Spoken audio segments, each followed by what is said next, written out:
Member Koo? Here. Chair Scharf? Councilmember Tanaka? Here. 3 present. 3 present. Is this mine? Sorry? Is this mine? Yeah. So the first item on the agenda is oral communications, where members of the public may speak to any item not on the agenda. Sorry? We have a card. Yep. There we go. And the first, we have 1 speaker, and that will be Neva Yarkin. Neva, you have 3 minutes.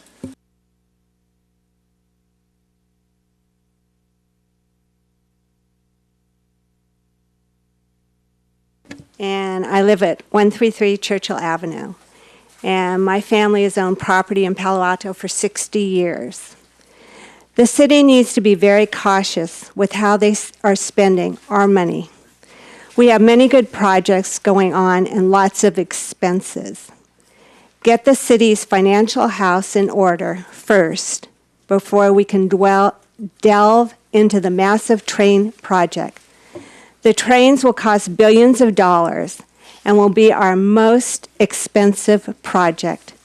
How will we pay for the electric Caltrains and all the other costs that Palo Alto has committed to?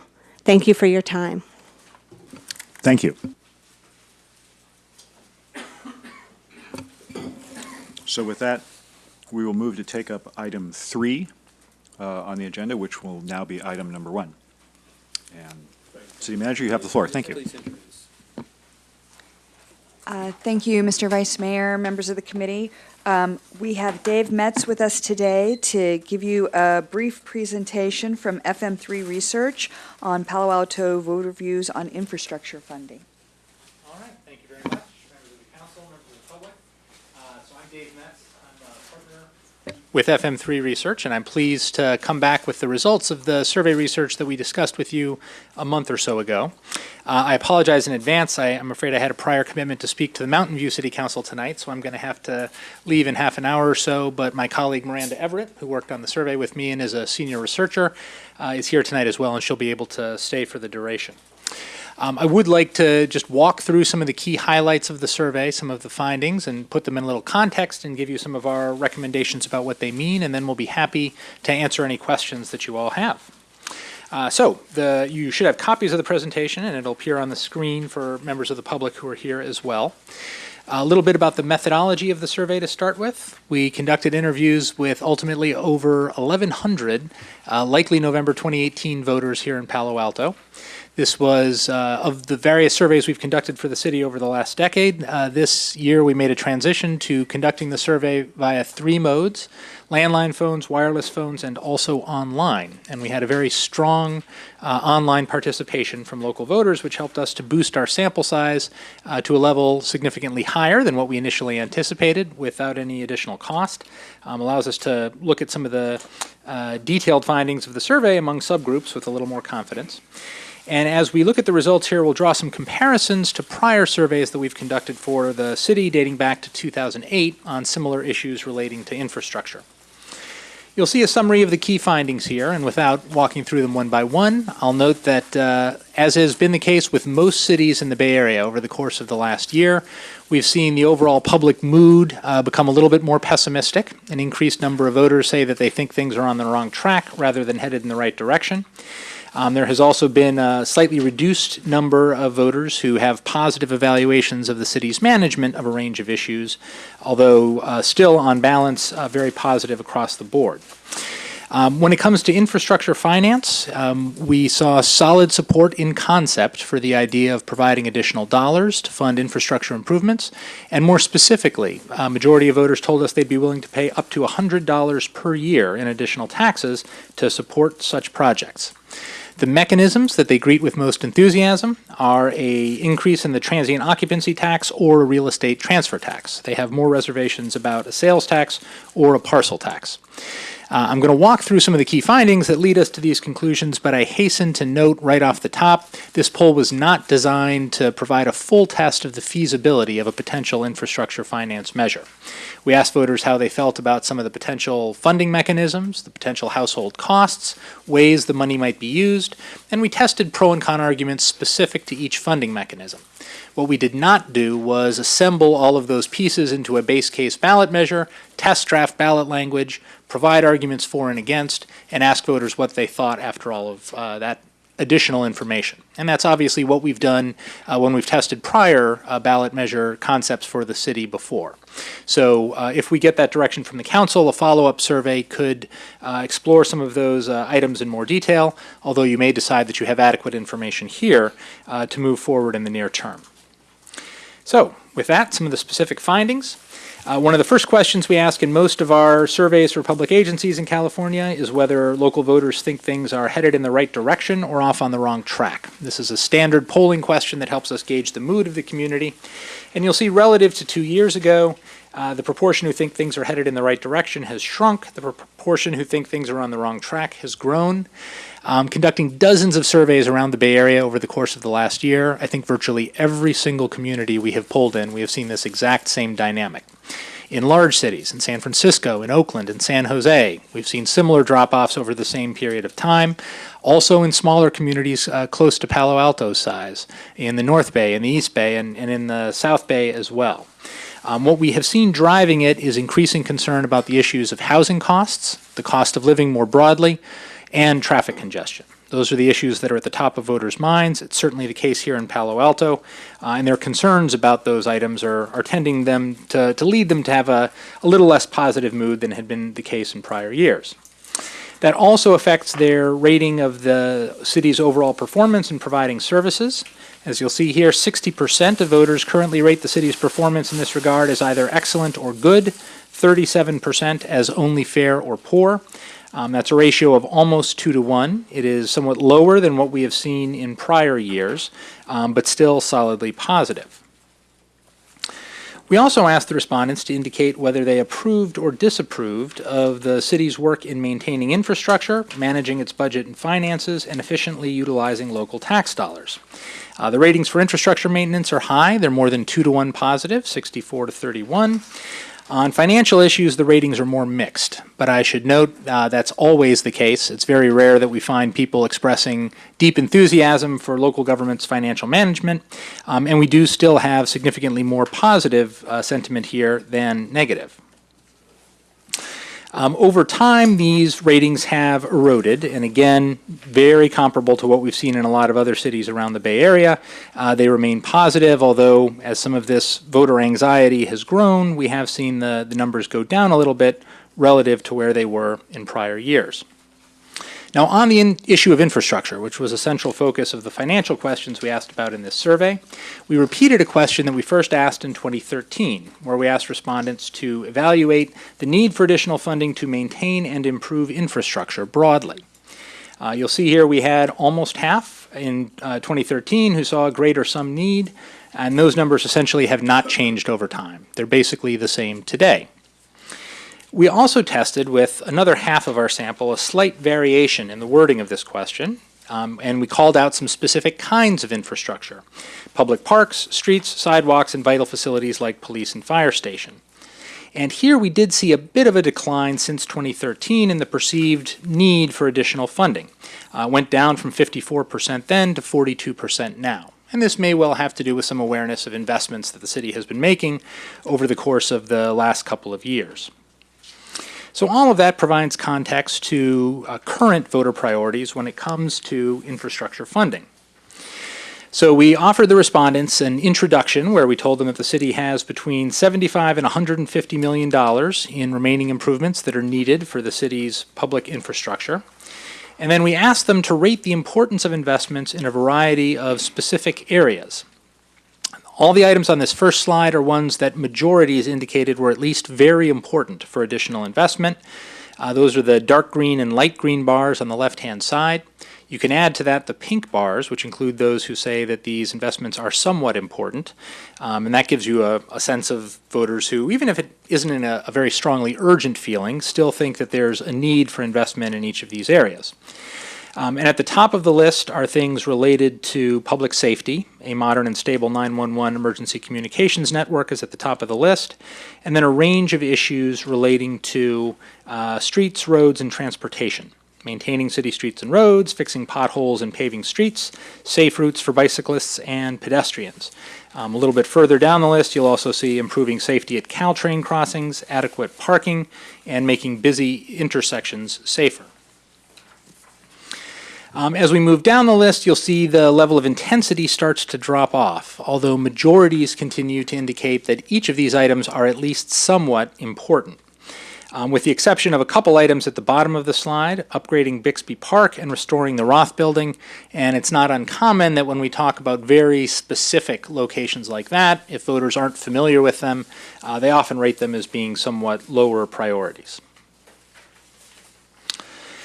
So, the next question obviously is how to provide funding to pay for these improvements. We asked people to tell us in concept whether they would be supportive of providing additional funding through a local voter-approved bond or tax measure.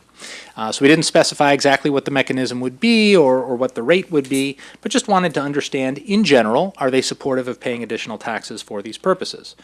A solid majority said yes, with 3 and 5 indicating that they favored the idea, and a little over 1/3 indicating opposition.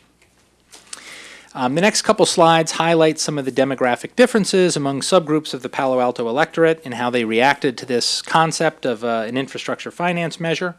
There was somewhat more support among younger voters than older voters, not really any dramatic differences by gender. By political party, as is often the case when we're talking about any kind of public investment, there were partisan differences. Democrats heavily supportive, more than 2/3 in favor, and obviously that's the lion's share of voters here. Republicans, a majority opposed, and independents somewhere in the middle. Relatively modest differences by ethnicity. White voters at 64% and a majority of Asian and Pacific Islander voters at 61%.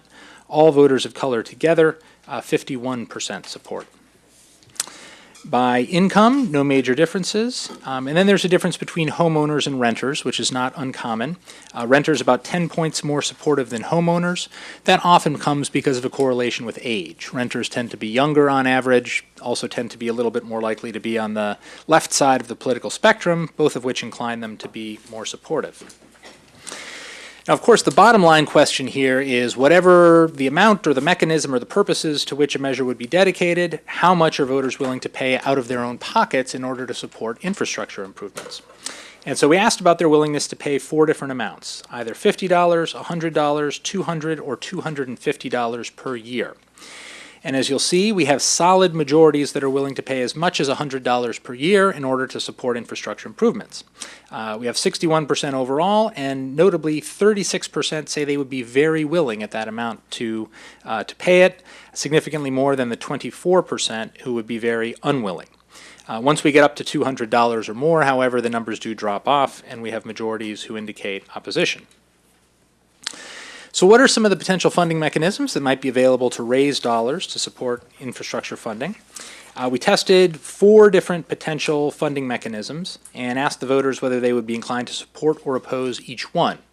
Now, I should note, whenever we test funding mechanisms in isolation this way, where they're not part of a fully developed package that talks about where the money would go, what the rate is, what fiscal accountability measures are in place, they usually end up polling lower than the way they do when they're part of that fully developed package. So I would look at these numbers as a lower end level of support and suspect that it would be higher if more of those details are provided. 2 mechanisms have solid majority support over the simple majority that would be required for approval of a general tax. And that's a TOT increase at 61% support and a real estate transfer tax at 53% support. A parcel tax was below 50 at 40%, and then a sales tax was the least popular of the 4 items we tested at 27%.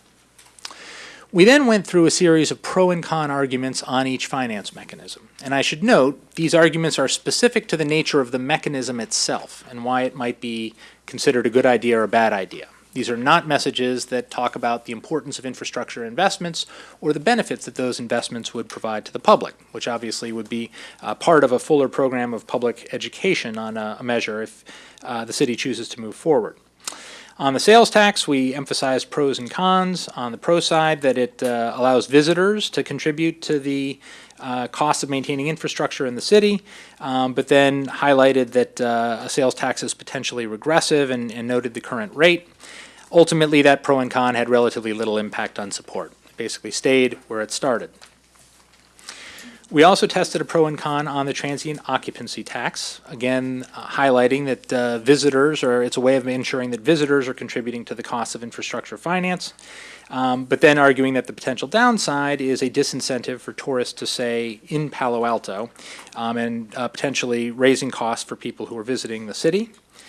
And that exchange of pros and cons also had relatively little impact on support. We still had a solid majority, 58%, that indicated they were in favor after that back and forth. On the real estate transfer tax, we noted that this was a one-time tax paid by people who are purchasing a home in Palo Alto. For the opponent message, we noted the existing concern about housing costs. And after that pro and con, support for the real estate transfer tax dropped a bit. It went from 53% down to 47%. The opposition went up from 40 to 49, leaving them about evenly divided. And then finally, a pro and con on the parcel tax. It's simple, it's equitable for all properties. The opposition argument being that it doesn't take into account the different ability to pay that different property owners would have. Obviously, we can't have ad valorem taxes here under Prop 13. And that messaging reduced support for a parcel tax a bit, from 40% down to 34%. But again, not really a dramatic change in support for any of the finance mechanisms based just on that limited set of arguments. So, our overall conclusions are summarized here. We feel very confident that support for a transient occupancy tax is strong. Not only is there majority support for that mechanism, both before and after voters hear argumentation about it, we also have recent history here in Palo Alto where voters have already voiced their support at the ballot box for that mechanism to finance infrastructure improvements. The real estate transfer tax is one that starts a little bit more close to that 50% plus one threshold that would be required for approval of a general tax. But even after the pros and cons, it stays in the neighborhood. And again, when presented as part of a fuller package that includes the accountability mechanisms and uses of the money, its likely support would be somewhat higher. We do see some challenges here, which obviously have to be kept in mind, as much as the sort of more pessimistic attitude about the direction of the city. We're confident is not something that is specific to Palo Alto, but is reflecting broader regional trends. It is nonetheless a mood that we have to contend with that we're facing from voters. But at the same time, we still see a majority that says they would like to see additional public investment in infrastructure and that they're willing to pay as much as $100 out of their own pockets in order to support it. So, with those challenges, I think there's ample reason to believe that something could be successful, but obviously it has to be designed carefully, and there will need to be a process of public education to let the public know why the city would be moving forward with such a measure. There's a number of options that could be available if the city wanted to do some follow-up research to look at one or the other of these messages in a more fully developed package, and I'd be happy to talk about those or answer any other questions that the committee has. Thank you. Do we have any public speakers? Would you mind turning your microphone on? I asked if we had any public speakers, so if anyone has any, you want to put your card in? Go ahead. Yeah, go ahead. So my name's Penny Elson, and I just want to, first of all, acknowledge that I think it's some difficult decisions to make, and thank you for the work that you're doing here. First, I want to say, as you're focusing on what to keep and what to let go, I hope that you will take a careful look at the policies and goals of the comprehensive plan and see what they direct you to do. Consider longevity of projects, how long they've been in the works, and their kinds of support that they're getting. Oh, thank you. Sorry about that. And I suggest you rank them based on the citizen input here. I noticed that the survey specifically mentioned the downtown parking garage, but not the California Avenue garage, and I'm curious why that particular detail was omitted when one was included. And I'd be interested in hearing an answer to that question if you can respond to that. And then finally, there's a remark on page 5 of the staff report. The model would exhaust all funding options and delay the city's ability to invest in any projects outside of the 2014 Council Infrastructure Plan projects, including the community asset projects previously identified. That is a worrisome statement. So I hope that we are really thinking carefully about what options we want in the future and whether or not we really can keep going back to the voters for more money. So I hope that we'll keep that statement forefront in our minds as we move forward in a decision-making process here. Thank you. Thank you. All right, we have any questions for Dave? Dave has to leave, as you probably know, so I thought we should focus on any questions we have for Dave. Mr. Chair, just real quickly, the plan is, and already scheduled on the agenda, that on the April 30th City Council agenda, the report from the Finance Committee on this matter will be on the agenda, and Dave, as I understand, will be available at that meeting of the council. One of us will. I Okay. have a conflict that night, unfortunately, but we'll Okay, all We'll right, work on it. Thanks. All right. Questions? Go ahead, go for it. So thank you very much. I think that's very enlightening. And, I did have a couple. I think you touched on a couple of this. So I was curious about, in your experience, what does somewhat support mean? Are there any conclusions we can read into that say, people would be favorable or not favorable and actually presented with a table of options and so forth? Sure. Generally speaking, when we do the telephone surveys, we ask people first, do you support policy X? They answer support or oppose, and then as a follow-up question, we ask them, is that strongly or somewhat? So they're committing first to the position of support and then only secondarily choosing that. Online, they're given all those options initially to pick from. Generally, what we find is that absent a strong reason to change their mind, most of those who say they would somewhat support something do end up retaining that support position. Were there active opposition, that set of voters is the one that might potentially peel off. That's helpful, thanks. And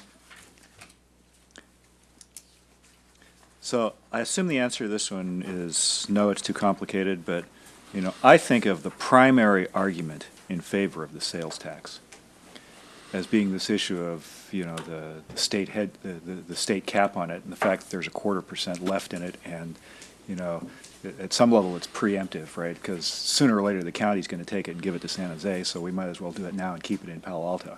I assume that's too complicated a thing to. It is. So, okay. All right. Well, too bad.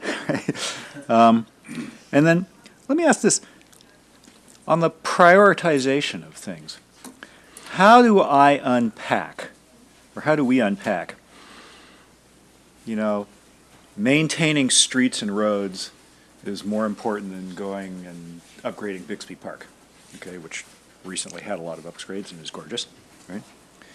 So how do I unpack whether that means, maintaining streets and roads is a general high priority for the city, right, versus, boy, we need to go out and do some street repairs right now, right? How do we distinguish between those two things? Yeah. I'd say the way to think about it is in terms of the level of urgency that voters are seeing attached to it. The dark green bar on the left-hand side represents the proportion who say it is extremely important, and those are probably the people who are saying, do it tomorrow. When you look at the broader proportion who rate it as extremely or very important, those are the people who are saying, do it as soon as you can. And that's why we distinguish between those two, is to see which ones have a little passion behind them. But it's a little bit different, if you ask, here's a focus group of one, right? But if you ask me sort of what's the most important thing that the city does, well, it's probably public safety, okay? That doesn't mean we should, but I don't for a minute think that, we should start redirecting money, or that's not a reason to say, aha, we must redirect money from other things to public safety, right? It's sort of a general thing. So the one that caught my eye was, fixing, as an example, fixing potholes, right? So that's high priority. Number 3, Palo Alto's got the best potholes in the whole county, right? Or the Right. fewest potholes in the whole county. So how do, it's the sort of general priority versus. I hear you. I see something we need, I really wish the city would go Yeah. take an action here. Let me put it this way. Obviously, what we're measuring here is public perception. And as council members, you have access to a whole lot of data that the average resident doesn't about what the city has done, where we were 10 years ago or 5 years ago, what the resources are that are available from other sources to address some of these needs, what improvements are already planned for a year or two from now. The public doesn't know any of that, so these are their gut reactions. It's helpful to know that because if you want to communicate with them about what your plans are, it sort of shows you how their perceptions may be misaligned with the reality you're more familiar with. But you shouldn't look at this list and say that the public is giving you an informed opinion that you should redirect money from X to Y, because they simply don't have that information. This is one input into your decision-making process, but you have lots of other information that the residents don't, that obviously you have to factor in. Thank you very much. And I have a question for staff, actually. Do you remember, I mean, I think this is in the, it's in one of the Nexus studies we did, but, or in the existing position. But the RETT, you know off the top of your head how much of that's residential versus commercial?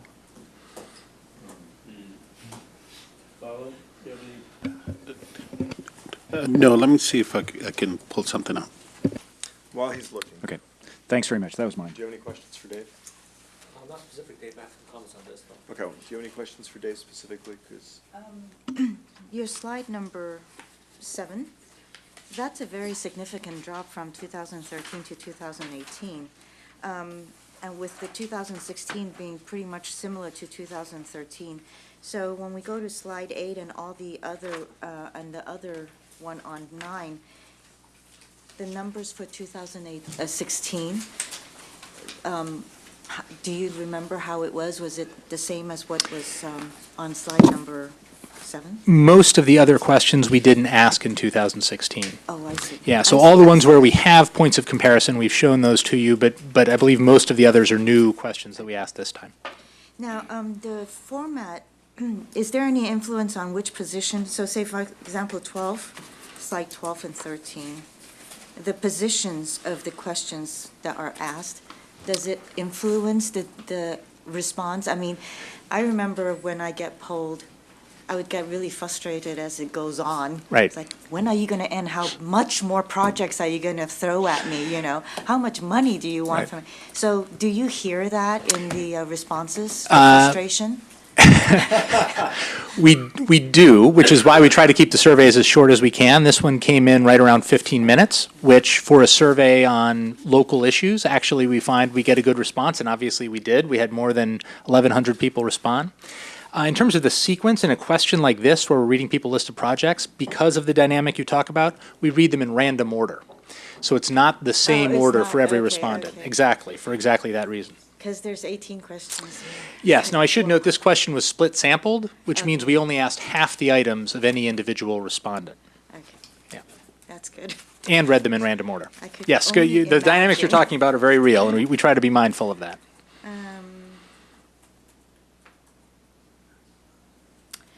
So on the, staff report, and I don't know if that's going to go to the consultant, to you, or to, so I'm looking at all of this, and the property transfer tax rates, the cities that are compared to, their average sales price is a lot lower than Palo Alto. So obviously, you know, when we are doing a $3.30 per thousand, based on average sales price here in Palo Alto of, say, for example, 3.5 million, that's close to 20,000 in transfer tax, and that's not including the $1.10 for Santa Clara County.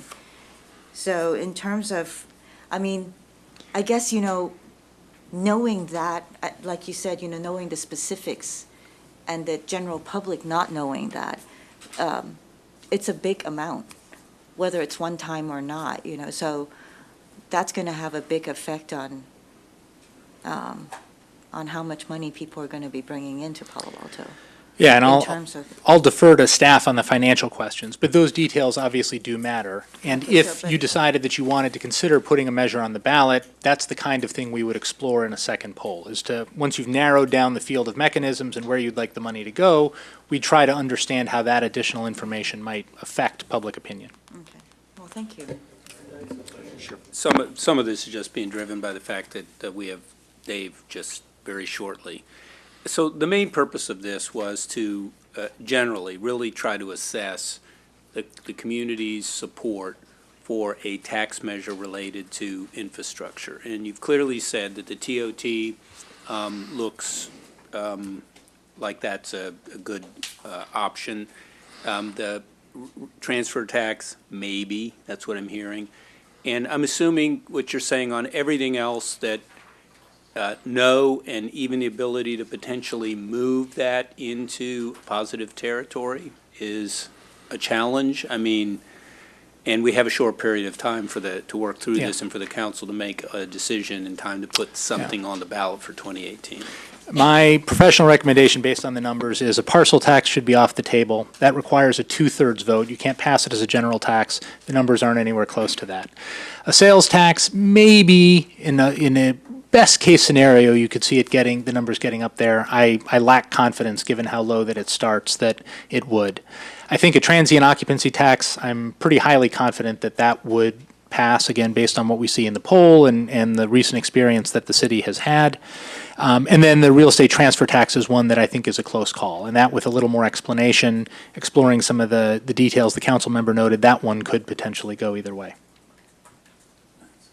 So Dave, a couple things. First, when I look at the different projects, I guess what I'm actually most interested in is the people that say not too important. Right. Because I'm assuming we really should add the 3 columns, is what people want it. They think it's somewhat important. You know, if you asked me about some of these without having the information I have as a council member, I would say somewhat important. And I mean, something like the Junior Museum and Zoo, I would probably say somewhat important. Upgrading the animal shelter, I'd probably say somewhat important, frankly. I wouldn't say it's my highest priority, but somewhat important stuff needs to get done too. A rating of somewhat important, I would not interpret as in any way opposition. Correct. That's my view. Yeah. My view is that people want it, and they don't really know I agree. the relative priorities. Yep. What's really interesting is the things that people are opposed to, right? And I actually, like on Bixby Park, I'm wondering how do people actually know what Bixby Park is in Palo Alto? I know that sounds silly because we're all in the know, but, you know, if you said the park out by the Baylands, they'd all know it. But I do wonder that. Where's Bixby, right? And I sort of feel that way about the Roth building. People probably have no idea that that dilapidated old building that's all boarded up is actually the Roth building and the city owns it. But I could be wrong. There's no way to know the familiarity with people, right? We didn't poll on that. I would agree with you on what you just said about it seems likely we could pass the TOT and unlikely we could pass the sales tax. The interesting one is the real estate transfer tax, frankly, if we could possibly pass that. So I think we, in terms of next steps, need to go to the council. I mean, that's obviously next, but we need a recommendation from this body.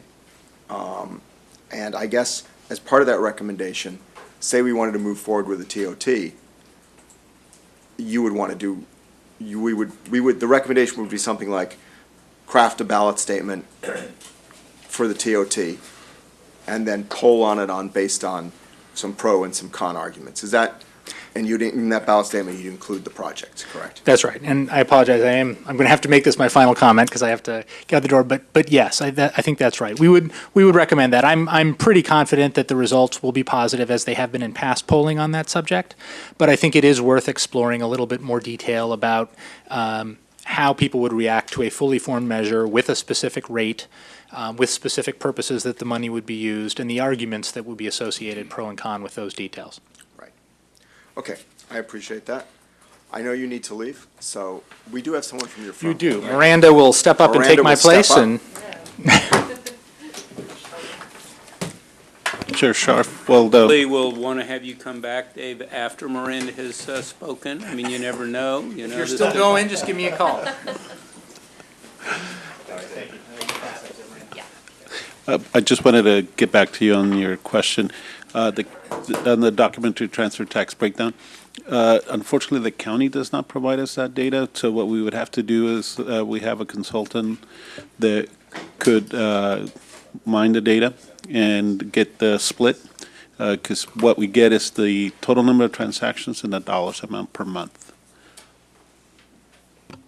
I'm going to suggest, I think I've seen that piece of information before. And I remember a couple of years ago, we did a study, right, on sort of who funds the cost of the city. It was the Greg Schmidt study. And I've got that around somewhere. So let me suggest the following. Let me go see if I can find it, right? And if I can't, I'll come back to you. So staff told me that a couple of years ago, we backed into it by the dollar transaction. So you're right. So I'd rather have it done by the actual data versus the dollar transaction that we're guessing. And I think we can do that by the 30th. So let us try to work on that. If not, at worst case, we'll come back with the number from 2 years ago. Okay. All right, great. Okay.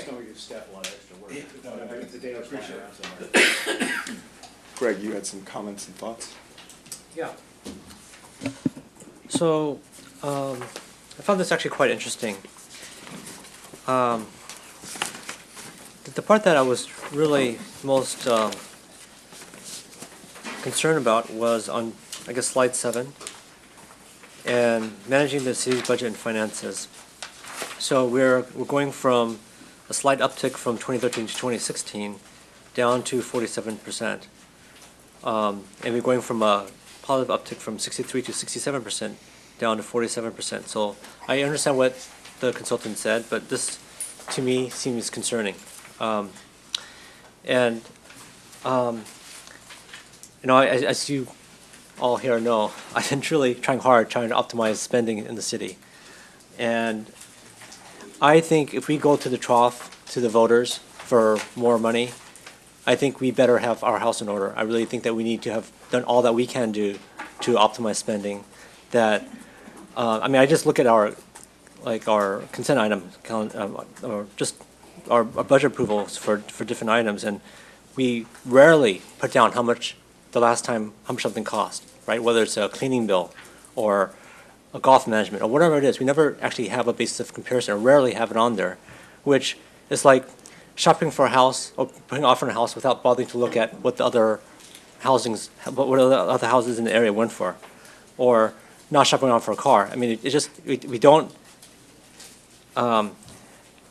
For me, I mean, I look at the sentiment. I also look at just how optimal are we being in the city in terms of spending, and it doesn't strike me that we are really trying that hard. And so for me, I cannot support going forward on an infrastructure tax without some measures and controls, some transparency in how we spend and how we do our procurement.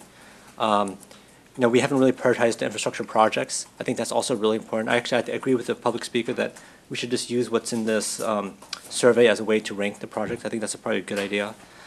But I think despite right now it's a booming economics times, I know there are people here in the city who are struggling, and that additional taxes are not necessarily what's they're going to be you know, really able to afford. So my feeling is that I think we should sharpen our pencils. We should try to optimize our project, try to prioritize, and then maybe next year think about it. But I would not favor moving forward today on an infrastructure tax. Well, you can't do it next year because it's an off-year election. The year after that. Well, we probably wouldn't have our infrastructure projects done then. We'd be slowing them down or not doing them. I actually think it's really important that we finish what we said we'd do for the voters. I think it's really important that we finish building our infrastructure projects that we started with back in 2010. I think it was 2010. So the IBRIC went through the process, identified all of these. And, you know, let's say, if you looked at this and said we should prioritize based on this, what you decide not to do is you wouldn't do the bike bridge over Highway 101. It has one of the least numbers of support over here, with 24% people are actually negative about it. You wouldn't do it. And I think that would be a mistake. I think we need to do that. We didn't poll on We didn't poll on Rastadero. I'm not sure how that would poll, frankly. I think if we polled on Ross Road today, we'd have some issues. So I think there's a limit to polling on some of this stuff. There's a lot of the stuff that needs to get done that we've said we would do, and I think we need to do it. And I think what we heard from Dave was that if we move forward on this, the TOT, we're likely to win and get it. So, I mean, to me, that's a no-brainer. We should go ahead, ask for 2%, finish our infrastructure plan, and get it done. I mean, to me, that seems like we promised the voters we'd do that. Costs have gone up, but we should finish what we started. And frankly, I think sharpening our pencil doesn't work. Well, construction costs are at all-time high right now. Yes, they are. So it doesn't work. You're going to end up with not doing the public safety building is probably, what are we thinking is right now? It's closing in on $100 million. So I've been saying for a while now, it's going to be $100 million. And we need to get it done. We've been talking about it for, I know, it's so hard to remember. I think it's 30 years. It's either 25 or 30 years. I mean, it's some number like that. And every time we get close, people are like, there's some reason we don't move forward. And part of this in Palo Alto is frankly just moving it forward and getting it done. And I think we can do all of these. Not necessarily all these on this, but we can do all the core infrastructure projects we promised the voters we would do last time we raised the TOT. I think on some of these other projects, you know, ones that we haven't promised the voters, restoring the historic Roth building, at some point we need to do that, frankly. Can't just let it sit there and rot for the next 20 years. You know, we're going to be upgrading the Palo Alto Junior Museum and Zoo. It's a small extra amount of money, frankly, to make it have the, what do we call it? The pizzazz, I guess is the word, right? You know, that's a question if you want to do that or not. And so I think the question is do we look at upgrading the animal shelter?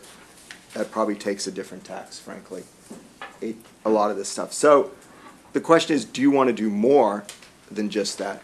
And if that's the case, then we should look at doing the other tax. And we might lose that other tax, frankly.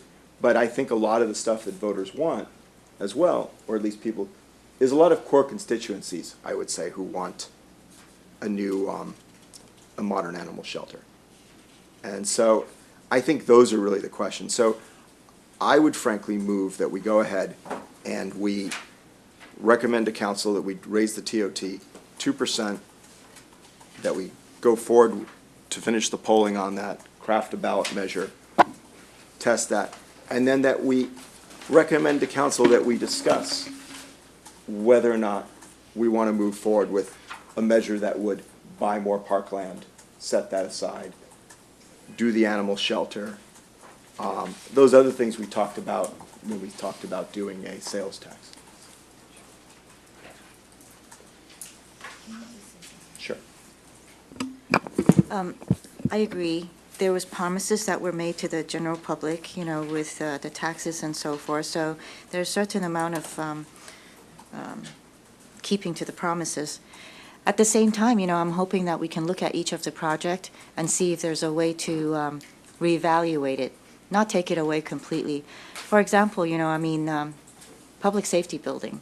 It's really, really important that we have one. But is that location that we have it at the most, is that the highest and best use for that use, public safety?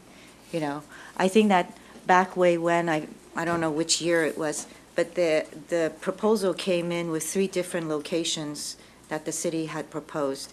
And maybe we should reevaluate some of the other locations and see if that might alleviate the 2 underground garages that the public safety building has, which would, you know, actually lessen the amount of money that we're going to put into it. So certain projects, most of the projects, I think we should reevaluate and see if there's an alternative to it so that we don't have to spend as much money on it and look at the cost and so forth as well. Yes, we still need the infrastructure fund, you know, and going out for taxes, but I think we should reevaluate the projects as a council as a whole. before we make any decisions and before we. So, Lydia, I think those are good points, but I think that the issue that you didn't see is that for the last 9 years, we've been doing that. I mean, to be honest, we've looked at every site in the city, and there's been different sites that people have looked on. And if we always go back and relook at a new issue, you actually never get anything done. And that's why it's been 30 years for the public safety building. You know, we looked at, what site was it? It was over on Park Boulevard for a long time. We looked at, That was, there there was too much committee- attachments to that one, I understand that. But there was also one that was on Bay Road or Bay Shore. And I believe that was there was a PG&E tower on it, which I'm sure, you know, there's a way to see if it can be moved to the other location. There's still 3 acres there. And the public safety building doesn't have to be at a prime location. I look at the location that is there now. It is, you know, it's a PF. We could use it for affordable housing, put out a RFP on it. I mean, that's a perfect location for that. Yet, it's gonna be a public safety. And public safety, they're out on patrol most of the time. And the fire stations, they have their own stations. They're called to whatever incident there is. So I really want to see if there's a way to evaluate all of our projects. And I understand it can take 30 years, and you said it's been a long time. However, prices have changed everything now, too. Construction costs are exorbitant, and I really think it's due diligence just to look at it and see what can we arrive at. Doesn't have to take 5 years. But it will. I mean, that's the problem, is we've been through those roads. We've had blue ribbon commissions on the public safety building. I mean, we always get right up to that point, and then someone on council, or some reason council steps back from it. Always. Well, And you know, public safety buildings now public cost safety- $100 million. That's what they Public cost. safety building is important to me. Yeah, at the same time, I think we need to be very, very efficient and cost-effective about that. But that's not the only project. I mean, there's 9 of them over here. So I think we need to evaluate also funding sources. The 2 garages, we want them, but we also want to know, where did the parking assessment funds go? And then how many parking from these buildings that paid into it, how many is left, how many is over? So I think we need that data. And then for the 2 new garages, why can't we do another 2 why can't we do parking assessment fees for those to fund it, rather than coming out of whatever funding it is that we're using, the general fund or capital, is it the capital improvement fund? Yes. Yeah. Go ahead. Could I just jump in? So I think that's a long discussion for us to have, right? Which is there a way to revalue the projects, whether they stay in or stay out, or whether we go back and revisit things in a whole new direction? And I honestly do think that as far as the location decisions and those things, I can't imagine that anything will change, certainly in a way that is more cost-effective, that there is a locational factor here. And the Cal Avenue thing is right in the center of the city, so our police officers and everyone start and they go to the day and they go back, and they're even, believe it or not, actually, people do go to the police station in our town, and so the convenience, at least from all locales, these were factors that we looked in. And obviously, one of the big advantages is the cost of land. Obviously, if we own the land, which we do where the public safety building is, I mean, in Palo Alto, that's a huge issue. But I think the more important point right now is we have an adopted infrastructure plan by the council. We kind of have to be guided by the decisions the council has made. And we also have data that shows that there is a gap for us between what we had planned and what's available for whatever reasons, I mean, and what it takes to get these done. In this case, the TOT, certainly in combination with the existing TOT dollars that we have, a new TOT would allow us to close the gap and deliver on the projects that we have been saying through community groups and ultimately the council, the community in the sense of the IBRIC discussions, which were very also public and reported, that we are delivering as promised on what we said. Now, and that's, I think that even speaks to Councilmember Tanaka's point of managing what we have committed to, at least, as opposed to going in some new directions. We ought to do that at a minimum.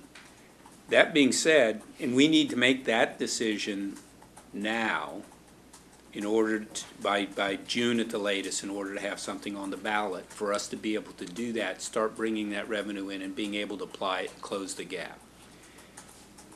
We will, I'm sure, write the question broadly enough as we did the last time on the TOT to make it clear we use it for this purpose. But if there are other decisions the council subsequently wants to make about changing the scope of one of these projects or value engineering and reducing the cost, there's nothing that would preclude us from being able to do that. And there's nothing that would preclude the revenue stream that we get, I think the way we would word the question, to be used towards some other infrastructure projects. I wasn't meaning to Yeah. say not to do the Oh, okay. infrastructure. Oh, No, good. I Good. just want to make sure that as we're moving along, that we're open to evaluating all these projects and not being stuck on what was decided back way when, and recognizing that the costs are going up. So I want to have some wiggle room in there and also some movement that we can actually review other things. And I think, at a certain level, I think the general public would be also very appreciative and that we're revisiting all of these projects versus just going with what we had decided that we're going to do. And they might be more open to actually voting on the infrastructure fund if we're going to be open to evaluating and reducing costs. I'm sure Brad might want to jump in here that just, and again, speaking in this way because, I think the big driver right now for this discussion isn't the council, committee and the council saying, hey, let's go out and figure out what taxes we can put on the voters. You're saying, hey, here's infrastructure commitments that we've made to the community, in a sense, for your own decision, and we're not going to be able to deliver on them. So let's explore some revenue streams that could help us do that. That's really the main limits of what you have. Some of the things on this project are way further along than others. So, I would just say, just again, we haven't really done anything on Bixby Park. We haven't done anything on Fire Station 4. We have Fire Station 3 under construction right now. So, and I think as Brad pointed out, when we were even talking about the Cal Avenue garage, you had some estimates somehow that where we were in the design process, that it could cost us $300,000 or something, I can't remember what it was, a month or whatever, in our estimates if we stall or whatever. So we need to realize time is money for real on some of the projects. Others, we have more flexibility. $350,000 a month is what we're estimating for escalation on both the garage and public safety building currently for any delays from our schedule. I guess especially with respect to the public safety building, having been working on it for years now, I would like to point out it was, I believe, the beginning of 2015 that we went through the process of narrowing down. I think we looked at about 35 potential sites throughout the city, narrowed those down to 3, brought that to council. We conducted a feasibility study that we took to council in December of 2015 that resulted in the decision to pursue the Lot C6 site. And essentially now it's taken us about 2.5 years to get to the point where we are now, where we're moving into the more developed design phase and actually tentatively scheduled to bring to the council in June the approval of the environmental impact report for both the public safety building and Cal Ave garage. So from the standpoint of the team that's working on this, we're very far along in this design process. Eric? Yeah, so thanks very much. And so, yeah, a couple things. I think on the discussion of public safety building and so forth, I think, and garages, it's not to say that, you know, we would never reopen such a discussion like that, but I think we got to recognize that there's been a lot of work into it, we've made a lot of progress on it, and to reopen it, there's a huge cost associated with doing that, because we'd have to back up many steps and so forth, so I think we should not do that lightly. Right? Let's see. I think what I think I understand from the chair's comments on sort of what our role here is tonight is, I think we're in kind of a convergence process on what we're going to do. And as we go forward, I mean, it's not just a question of choosing these options and those options, but it's sort of also eliminating these other ones and taking stuff off the table. And I think, you know, I think what we're hearing tonight is, I think it's likely we'll make a sort of a direction here that, you know, probably the parcel tax and the sales tax, you know, is probably going to go away, right? And that, you know, and that, you know, the TOT looks pretty good, right? I think it's premature to take the RETT off the table at this point. I wasn't suggesting we Okay, take I want to make sure we don't do that, right? I agree. Right. I actually see there's three buckets here, and I'm going to come back to Councilmember Tanaka's point in a second here. This seems to me like three buckets of stuff, right? The first bucket is the infrastructure plan, okay? We've got a big gap in the infrastructure plan. Part of that is because construction costs have escalated very quickly in the Bay Area, along with all kinds of other costs, which is a function of the economic engine of Silicon Valley that produces great wealth, but also distributes costs very unevenly around the Valley, and one of the places in construction, right? And so we got a gap there, we got to do that. The second bucket is, you know, I think we've felt this, and I think this supports it, right? Because in many ways, this is kind of a sanity check and a reality check for where we are and so forth, is that there is quite a bit of interest in the community, and it's the somewhat important discussion, right? There is quite a bit of interest in the community in some more community investment in parks and playing fields and zoos and things like that. You know, as traffic gets worse and worse in town, as you know, as housing gets more and more crunched, I think there is interest in some investment in the community in this. And that would be kind of the second bucket. And then the third bucket goes to where I think Councilmember Tanaka's point is, and I think it's relevant to this discussion, which is the whole issue of, you know, are we being efficient in our spending, right? And the one that registers to me on that one is not the capital investment process that we're talking about right now, but this issue of that over several years, we have a tendency for our operating costs to be increasing faster than our revenues in the city, okay? Which is not something that sort of, you know, we're discussing in depth tonight, but they are linked because, you know, there's a relationship between how much money we generate from city operations, and some of that goes into capital investment and so forth. And also, I think it's important for the community, because the community, we're going to ask them to say, we're going to ask the community, if we go forward with something like this, if that's where we converge, to say, you know, we need to make some investment in future infrastructure, right? It's a natural question for people to say, well, are you being wise with our operating money, right? And we're going into that process, and the budget cycle's coming up and so forth in May. And I think we all understand that, you know, we're going to have to, the city's got to cut somewhere between $2 and $3 million structurally out of the budget, I think is what we said for the long-range forecast, depending on, you know, what discount rates we use for pensions and amortization and stuff like that. So I think that, to me, is the third bucket, and it's very important, but I think it's not the bucket we're talking about tonight, right? But I think it is relevant, because I think if people don't perceive that we're being wise with their existing money, then it's going to be tough for us to go ask them for new money, right?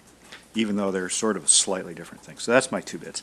And so, yeah, I think, you know, the stuff that, you know, sort of moves to the borders is, for the moment, is the sales tax and the parcel tax, and, you know, the TOT and the RET, and I think some of the community stuff ought to stay in as we go forward. Sure.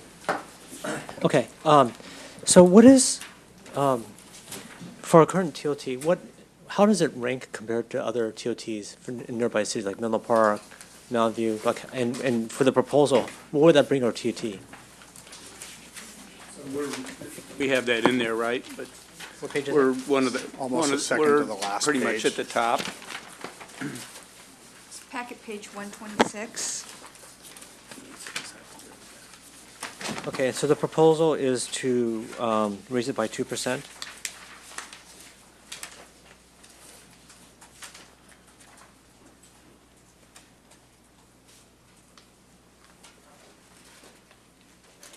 So it would take us above Anaheim, is that right?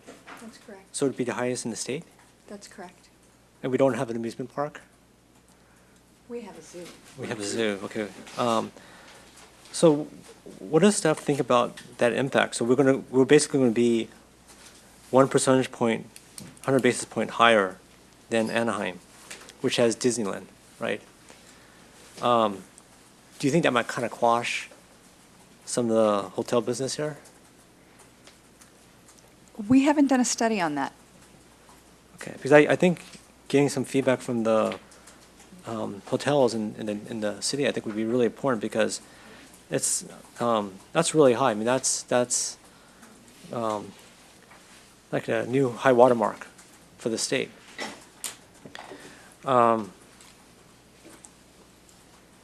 Okay. And then if you compare this against nearby cities, so nearby cities are like Menlo Park, which is 12%. So we're already 200 basis points above that. Mountain View is at 10%, so we're already 400 basis points above Mountain View. And so then if we do it if we're at 16%, we're now like 60% above Mountain View. I mean, Mountain View is not that far from us, right? I mean, with that drive, right now we're kind of in boom time, but with that drive guests to other cities, will Palo Alto start losing revenue because of that? So there's no indication that it would whatsoever. We talked about this last time. Yeah, I'll let you. You know, have you looked at our hotel rates lately? I mean, like they're 700, 750 for the. Well, that's right now the boom time, so it's not always But going to be even like when that. well, even in the non-boom times, and it hasn't been non-boom time since 2009, 2010, we had a fairly big difference between Mountain View and that. There was no indication that the extra few dollars on your, and the other thing is, so there's no indication whatsoever. So when I've talked to the hotel people around here, they don't think it makes any difference to whether or not people actually rent from them, or actually use the hotels. They don't think it makes any difference whatsoever. And we're only talking about a tiny little bit. Okay, so you've already done a survey of the hotels in the Well, area? it's not a survey. It's Okay. reaching out to individual hotels. Okay, you reached out to individuals and you said, hey, we're going to have the highest rate in the state of California, and they have no problem with that. Not really. Really? Okay. Not really. And the other I thing haven't is. done that. That's why I'm asking the Go question. ask them. And the other thing is that when you look at Anaheim, have you stayed in Disneyland recently? I've been to Disneyland. No, Anaheim was so expensive that I've. Do you notice the other charges that show up on those bills? So when we say, that's what I mean, when you say 15%, there's actually all these other charges that you get charged. So we're probably not the highest in the state. We just call it the hotel tax. Other people have a bunch of, there's the tourism fee, there's the this fee, there's the that fee. Can I try to comment on this? Sure. You know, so Anaheim is a tourist destination, right? So Palo Alto is a business destination. So I was wondering what it was in New York City, right, in Manhattan, right? So it looks to me like it's 15% in Manhattan, plus there's some other fees on top of that, right? So that seems like would be comparable. Our prices are like Manhattan, that's for sure. Well, I guess my concern is, I guess I wouldn't be so flippant about being 60% higher than the neighboring cities, because I think that at some point it does matter. Now, I don't know what it is, because I haven't done a survey like you, so I don't know what the hotels in the area would say, but I would certainly hope that we do reach out to them and find out, and to see if this will impact their business or not, because I've never run a hotel, but if I put myself in their shoes, I would think that this could be hurtful to business. But maybe Councilmember Sharp is entirely right. Being 60% higher than your neighboring city is no big sweat, and people will still come here. It could be that too, or it could actually drive down traffic, drive down the number of nights that people stay here, because maybe they'll stay, across San Antonio instead of staying in Palo Alto. Same thing goes for Menlo Park, right? Menlo Park we're going to be 400 basis points higher in Menlo Park. when compared to Menlo Park. That's just across the river. I mean, that's not very far. And so I think rather than being so cavalier that we could raise taxes endlessly without having impact, we want to be very cautious about this because there is a kind of laws and supplies and demand. If you raise the price too much, it is going to hurt the demand. And that's basic economics. Now, I don't know what the elasticity is. I don't know, you could be absolutely right. People aren't going to care that we're 60% higher than Mountain View, maybe. I find it hard to believe, but maybe you're right. I haven't done the survey, so. I think Mountain View's in the process of raising their TOT tax. It could be. But I guess my main point is that it seems high. It seems to be the highest in the state. By 100 basis points strikes me as really high, especially since we don't necessarily have something like Disneyland here. And I understand that business is a big draw, but a lot of business is also moving out. There's less and less startups here just because it's the high cost of business here. So I wouldn't necessarily guarantee that. That's always going to happen. Okay, and then in terms of the transfer tax, so how do we stand compared to others? What page is that? It's really pretty low. You can look at that on what page? Packet page 127. 27, okay. And this is probably more Councilmember Cole's domain, but, so Palo Alto, we are at, 330, I think, right? Yep, 330. okay. Yep. So of the Santa Clara cities, we are already at the highest amount. Yeah, but look at Berkeley. Yeah. So, Price point. well, Berkeley actually has a Berkeley's fairly pretty high expensive. price point. It's not as high as here, obviously, but Piedmont is also a high price point for that side of the bay.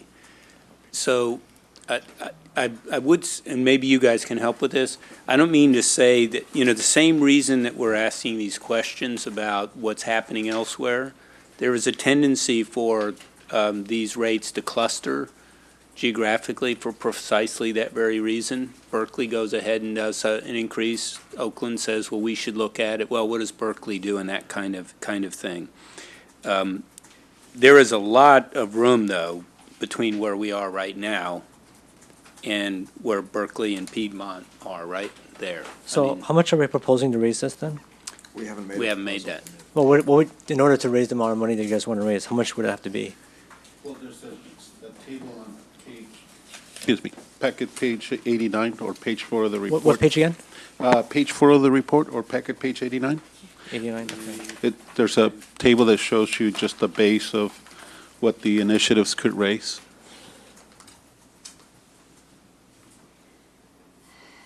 So $1.10, is that the way to read this? $1.10 would generate 2 million or be able to issue debt of about roughly 20 million.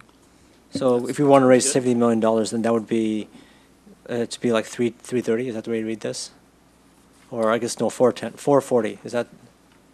So we'd raise it from so if we were trying to raise $70 million, or let's say $60 million, so the math is easier. So triple that, you Triple would raise that. it to whatever it is. So it would double. $3, yeah, you It would double it. So instead of being $3.30, it would be $6.60. Or if you wanted to raise a little bit more, then it might be even more. I'm not actually in the real estate business, and I don't buy and sell houses, so I don't know this as well, but I would ask the realtor down the table, what do you think that does to the real estate market? I mean, does this hurt business? Is this, can we just raise fees to how much? Can we raise it to what the Berkeley is, to $15? So we're like, fivefold increase. The highest, will be higher than everyone else in the county combined, basically, if we did that. I mean, is that no problem, no sweat in the real estate business? I don't know. What does staff think? I mean, Well, so I think two things. I think what we think has some value, but I would also remind you, I agree with the things that you're saying, Greg, the earlier questions about, well, how do we know and how do we test this? I will just come back. What we learned in this was the only two probable revenues that we tested were these two. I mean, that could be successful. So the question is, what further testing do you want to do on those two? And the whole thought process here is, one, on the 30th, we would be going to the city council to give them an update on where we are. And if you were to make a recommendation, let's just say for both of these, just for discussion's purposes, about increasing the TOT, you could decide to say, well, let's test for both a 1% increase and a 2% increase. I mean, you could say, or you could just say for 2%. And you could test, as Dave was saying, and this is all before you make your final decision about whether you want to do anything or not. You're just going to gather more information. You guys do not have to figure it out right here today. You just need to move it to the council with a recommendation, benefit of your thought. And you could do the pro and con arguments to try to test those, to sort of see, well, what happens if there is real opposition? What happens if opponents were to say, what does that look like? You would have that intel before you would, the council would ultimately be making a decision. The same thing on the real estate, the documentary transfer tax. You could ask to test a couple of different options and see how that is received. And you could ask that FM3 develop some pro or con arguments to see where they are. And all of the, I mean, the schedule that you're on was designed to allow you to have this second bite at this to get more intel before you even have to make a decision. So I would, at a minimum, given the thrust of your questions, encourage you, let's move the ball downfield to the council with a recommendation and go out and do the extra second poll on this. And then with that information, you'll be able to decide, do we want to do this? What's its likelihood of passing? What is the exact rate that it ought to be? And you can decide to do nothing after that, but the point is this: if you don't make some decisions now to move it sort of downfield, we will run out of time and not be able to even consider putting something on the 18 ballot. And I just would, there's a little bit of clock management here that we just need to be thinking about. So actually, I just realized, so 1% only raises $16 million, so we're about $70 million, maybe $80 million, depending on how much money you want to say. So we would actually, since 1% only raises $16 million, we would have to not raise it by 2%, but we'd have to raise it by like 3-4% to actually get enough money for the infrastructure. So no, I think Lalo can speak to other aspects of how we've been calculating what that gap is, and so maybe you could speak to that. So what we believe is that if the Marriott hotels come online in a couple of years, that we could generate somewhere about $35 million from that. So the gap is about 70. So what we need to do is close about the $35 million. So let me just restate that. The approved hotels that the council has approved down in San Antonio, for example, that are not yet built, that were also, in a sense, part of the prior ballot measure and the council's directive that we would dedicate new TOT money to this infrastructure plan. If those come on, that could capitalize half of the gap that we have roughly. Is that what you said? Yes, Kylie's going to speak to a chart to help. So, good evening, committee. On page 3 of the staff report, or packet page 88, there's a project funding options chart. And it shows different options for funding this gap that do not necessarily require a ballot measure. And so obviously we can't necessarily kind of bank on everything, but we just wanted to provide additional thought process on additional sources that we could use to help address this. okay, but okay, I understand that. So maybe it's not 4%, but it could definitely be higher than 2%. Actually, if you look at that chart on the third page, you can see that some funding is already kind of dealt with, right? So we have probably about $30 million that we could use that's already part of kind of our normal look from a funding perspective, whether it's development funds, whether it's parking in lieu funds that have come in, or other funding sources like SB1, or our general fund transfer to our infrastructure plan. we could use those funds. Then you have what Lalo talked about, which is the additional hotels that are coming online and leveraging that from an additional financial perspective. And then beyond that, you could go with a ballot measure. Okay, but this only says 61 to 64 million. I thought we would have up to $150 million infrastructure Right, shortfall. so there's two subtotals on there, Councilmember, where there's 31 to 36 for available funding sources without ballot measures. Then the next type of funding source is anticipated funding sources that have a little bit of less certainty around them, right? We don't necessarily have control over when all the hotels will open, so the timing of that can be a little bit uncertain. In addition, we also have the transportation tax measures that have already gone through, But either at the state or county level. So 36 plus 64 is 100, so that's still 50 short. Well, so. Sure, so then you can, I'm sorry, No, so I guess what I'm trying to say is, I'm trying to like balance what we're talking about. So we talked, staff said, well, it's maybe a 2% increase on the TOT, but I'm just realizing that actually if we were to, let's say, try to cover all of our infrastructure backlog, right, at $150 million, right, and maybe there's more if you want to include everything, but this is let's call it 150. This is That's why it's not 150. I was gonna say, could you help me understand where that? Okay, let me help with this. So it is confusing because the language that we've used over time sort of is duplicative, but the formal adopted council infrastructure plan of 2014 is the stuff that came out of the IBRIC that you worked on, Greg. And that plan has about a $76 million estimated gap.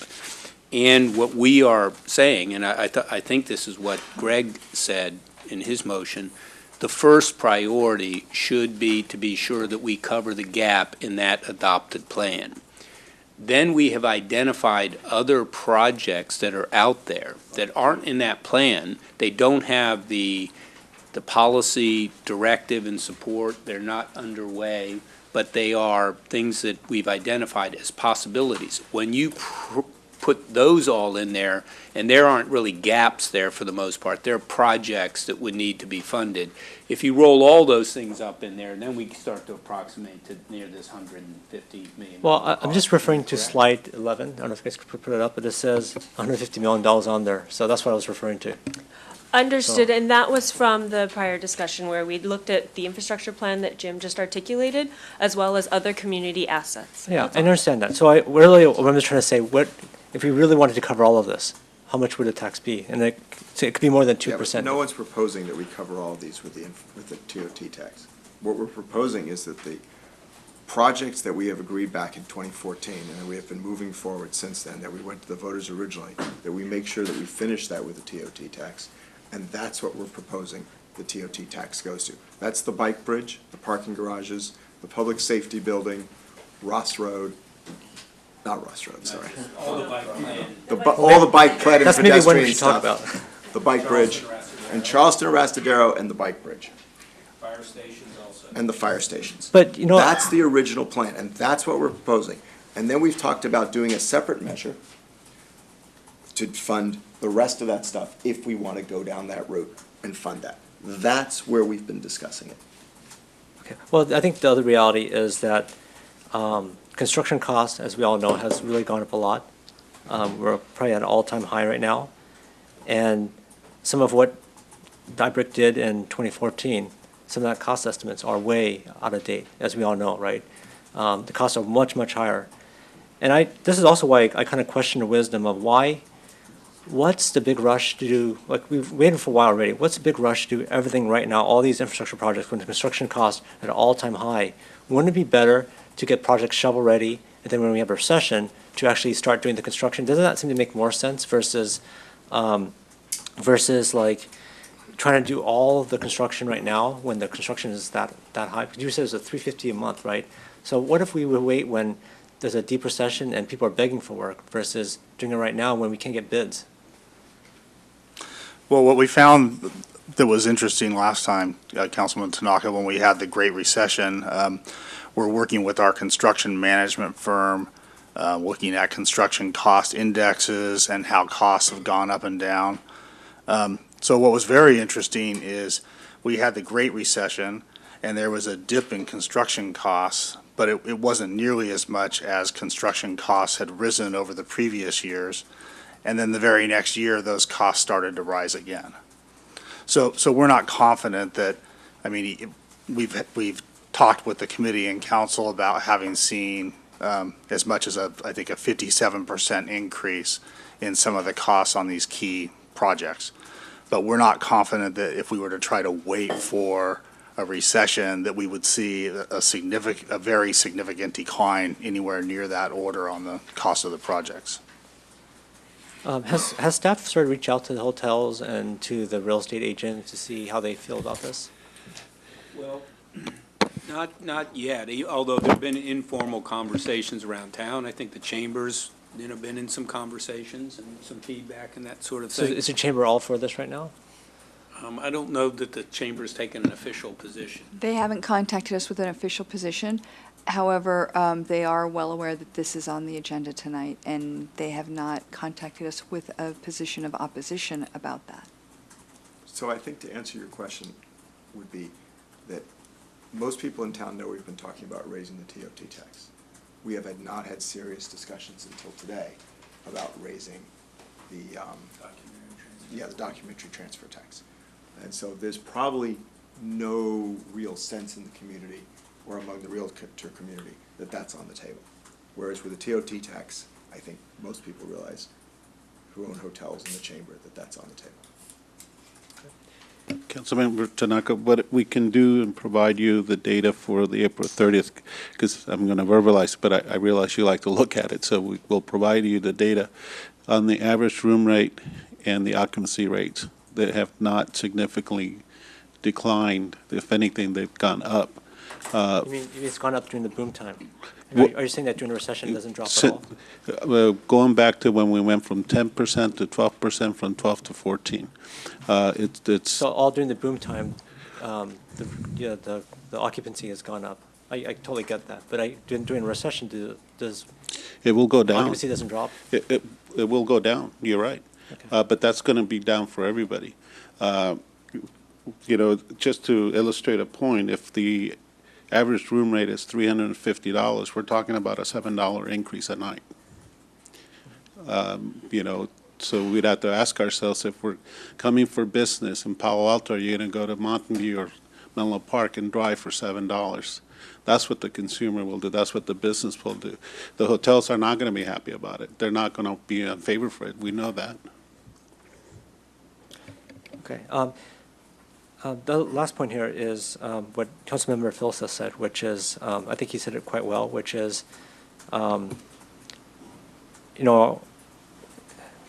our spending has grown faster than our revenue growth, unfortunately. And I think that we haven't even started to really tackle the pensions. We're making some baby steps there, but we still haven't accounted for all the unfunded pension liabilities. And this is probably one of the biggest debts we have. I know staff is starting to work on some of this, but it still hasn't come to us. We still haven't figured out a plan to deal with this. And so wouldn't it be better to really get a grip on where that is? Because it seems like we're going to have to go back to taxpayers multiple times to kind of figure out how to make all this fit together. And that's a big unknown that we don't know yet. So I think this is another reason why I would say that it makes sense, rather than going out now when we have this big unknown that we don't know quite how to deal with, to actually have that in place, so then we know what to really go to the voters with. So, you may very well continue to feel that way, and the council as a whole may very well continue to feel that way. But really right now, what we're just asking to do is, do we want to test some more on these two revenues? What ranges, what the approximate yield is, and what the likelihood of them passing because of pro or con.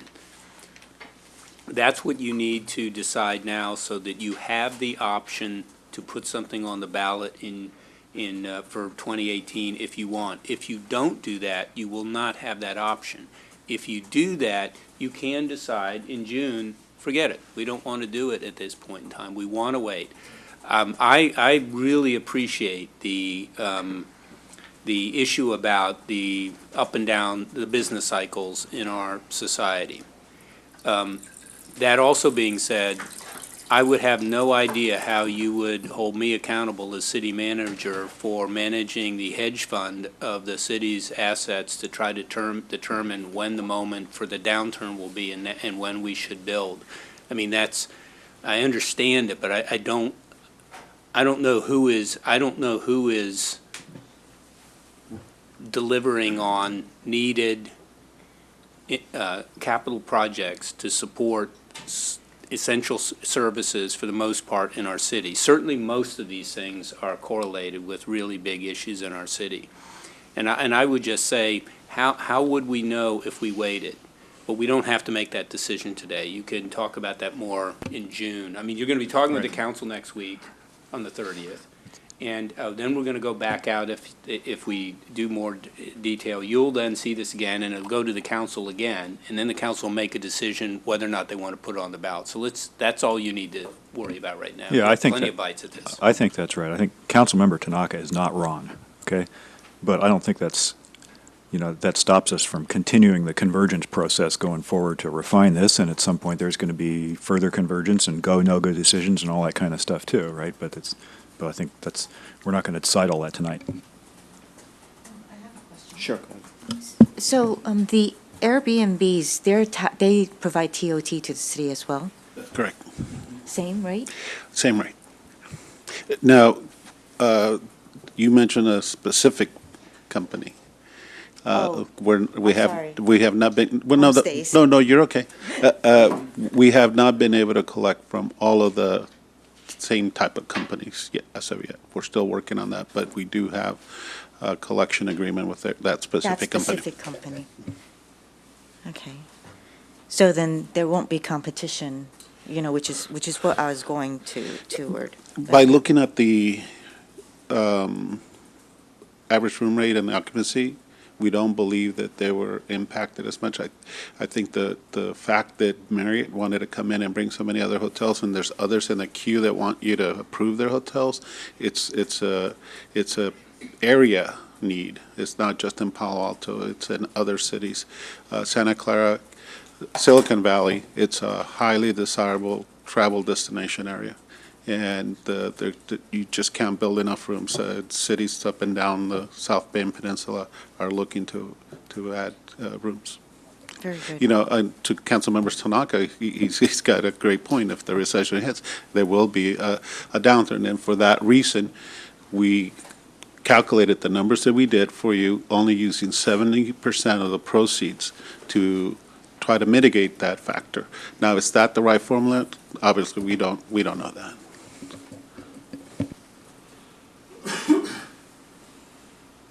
Okay. All right. Anything further, Councilmember Koo? No, thank you. Let's do it. All right. Can you restate them? Sure. Yeah, I made a motion. I can restate it. He's going to make a motion. He made the vote, he already made the motion. So I'll make it again. I'll make it. I'll make it again. So I would move that we move forward with a 2% TOT as a recommendation to council, and that we move forward with the necessary creation of a ballot statement, polling, testing, all that stuff that Dave Metz would do. That we take off the table the sales tax and the parcel tax, and that we continue to consider and get more information and possibly more polling on the, on the RETT. I think that's, I'm open to changes, but I think that's. Yeah, there should be some language in there about the RETT. Right, that we, I think we need to do a little more polling at 51%. We need to craft some ballot measures. I think we should craft the ballot measures on that. I would suggest that. On the documentary transfer tax also? Yes. That would be your recommendation that would be your recommendation that goes to the council for, on the 30th. Right. And so, what we may want to do and work with you a little bit, Miranda, too, is to understand, a little bit, you have some more variability in what that range could be that we would be testing generally than what you're directing on the TOT. So we could talk a little bit about what they think that looks like when we come to the council on the 30th. And that being said, even then, what you, hopefully the council will do is then say, okay, we are going to take your recommendation, we're going to approve something and direct us, and then we'll be back out with the public on that. So just looking at the chart in the staff report, so $1.10 per $1,000 increase is a 0.11% increase on the sale of a property. And I'm just, so realtor commissions are somewhere between 1% and 3% these days, I think, or something like that. Is that ballpark? 1% and 3%. Right? They're more like The 6%. total 5 or 6. Oh, yeah, that's on each side. Yeah, okay, Yeah. so 6%. So we're talking about Unless a you point list one, and- a unless you point, list and sell. a 0.1% change on top of that, which on a $2 million house is, a couple $1,000s or something like that, right? So I think that's the magnitude of what we're talking about here. So did you second that motion? Or- I'll second it. I have one more question. So we limiting just the TOT and the RT, the real estate transfer tax to go, recommon to council? Right, we're taking off the You're table, just- Council could bring it The back. council could bring it back, but the sales tax looked Right. like, that looked like a No, heavy no, bill to no. climb. I'm just kind of wondering if we're limiting it, because I think there's more room for discussion. I don't know if we explored everything, that's the whole thing, but So is your question related to things that are not included in these poll results? exactly. Okay. Yeah. So if I may make a suggestion on that, I'm just going to be presumptuous here and ignore Vice Mayor Filseth a little bit. The most likely thing we're talking,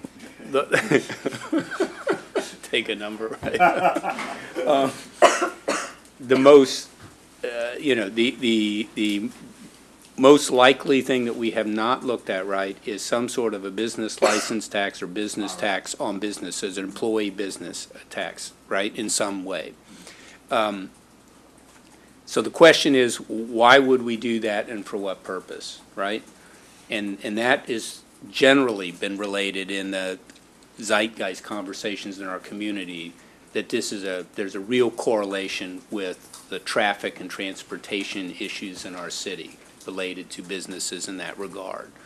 And we certainly know that we have on rail and on the Caltrain grade SEP issue, huge funding demands. So go to Councilmember Tanaka's point earlier about, well, wait a minute, we have a lot of things that we're going to need to go to the public about, and we want to demonstrate our good financial management. So if and when we have to look at that issue, which will be very soon, by 2020, I would guess, that would be something that we would want to look at. The real question is, right now, in order to have something on the 2018 ballot, you really have got to conclude this work by June. And you have to ask yourself, one, do we really have the time to have that discussion as we need that about that tax measure for whatever purposes? And if it's going to be, in any case, a post-2018 ballot we would go to, then we have plenty of time outside of this discussion for the council to have that. The rail committee can have it and the council could have it as a whole, or as you want to talk about transportation in general. I would just ask Miranda, though, keep in mind, if we're thinking about transportation, just as an example, the kind of TDM-related question we have there right now didn't poll particularly well, as I saw it, funding alternatives to transportation. We didn't, call that out. Yeah, that was Miranda Everett. That was 44% extremely or very important and 20% extremely important. When you add it all up, it's about 75% extremely very somewhat important. So it puts it squarely in the middle of the ranking. Okay. I'm not sure I understood the way that one played out, but the point is, we probably have more conversation we need to have before you guys can work out strategically what you would want to do. This is an issue where you have a long-term infrastructure plan which has an identified gap, and you're really trying to solve that at the minimum. So we do acknowledge that. And I acknowledge, with a business license tax or employee tax, that's going to take a lot of discussion and involve a lot of reaching out to the different business groups. So that was one thing that is more in the future, and it's not going to happen for this one. That I totally understand. But then I also wanted to kind of look at, San Francisco is being very innovative in terms of how they're looking at taxes. They have an initiative that they're proposing that. This is Supervisor Peskin who's proposing the Uber and Lyft tax, on cars of that sort. And if taxis are going to be taxed, so should these kind of types of rides be taxed. So what I would like to know is, would that be something that is precluded from this decision when it goes to council for discussion? Because I would, that might be something, I don't know, Miranda, if that would be something that you guys can explore or not. I mean, and it can go towards the infrastructure for some of the bicycle and pedestrian work, bike bridge. I don't know. That's for the council to decide. Right, I don't think it's precluded. You could bring any of that stuff up at council. Okay. Yeah.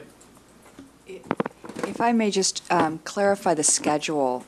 So in order to get an item on the November ballot, the clerk would need to submit that to the registrar of voters by August, which means the council would need to act on this before the break in June. So working backwards from that, we've got this timed for this discussion to go to council on April 30th, which would allow our consultants to get back out in the field and do that second poll for you in May, so that you would have this data to be able to act on in June. But I don't think we would have the flexibility to take it up on, say, more than one council meeting and spread it over a period of time, or send staff back to do some more research. I think once we get the second round of polling data, we would probably need a decision from council.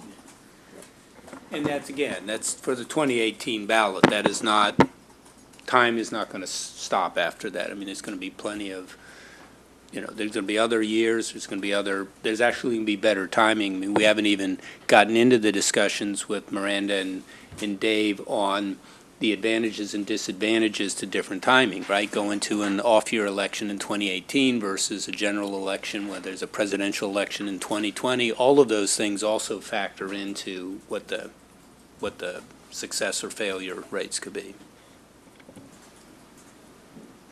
Okay. So, Are we any more discussion? to the council? Can I make Yeah. a amendment? Or propose amendment? I don't know. Go ahead. You can propose it, absolutely. I will propose it. Oh, yeah, sorry. Okay, so, now while the hotels and realtors can't necessarily vote for us, I do think that making sure we hear their voice, they are our constituents, even though they can't necessarily vote for us per se. So one amendment I'd like to make is that staff reaches out to all the hotels and realtors in the city and lets them know that this is happening and get their opinion. So I would argue that, I would say that there's no way staff can do this before the April 30th meeting. Right. But I would say that that is part of the plan, and that before we go on the ballot, that there should be some outreach. If you want to add that, because I think we need to do that. Can I give you an example? During the last election, we did sit down and meet with representatives of the hotels, to explain what this purpose was going to be, what the intent was. I think rightfully they just said, well, we don't really like it, but we understand, and so we that has been our practice, so that would make sense. And if I might, the Realtors Silver actually has a government representative, and believe me, he's watching this right now. Really, he's keeping eye on this. Well, I just think it's important to. So we agree with you. Okay. Well, I was saying that for the staff to reach out, because I know you've done some informal polling, but you only have so much time to talk to people, right? So, the second thing I want to ask is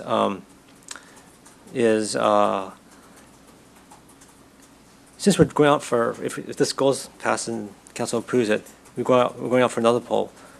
Would it not make sense also to ask the public? It's a little bit unrelated to this per se, but ask them about, because it's probably the biggest infrastructure project is actually the rail corridor, to ask the public's opinion on what their preference is on the grade separations.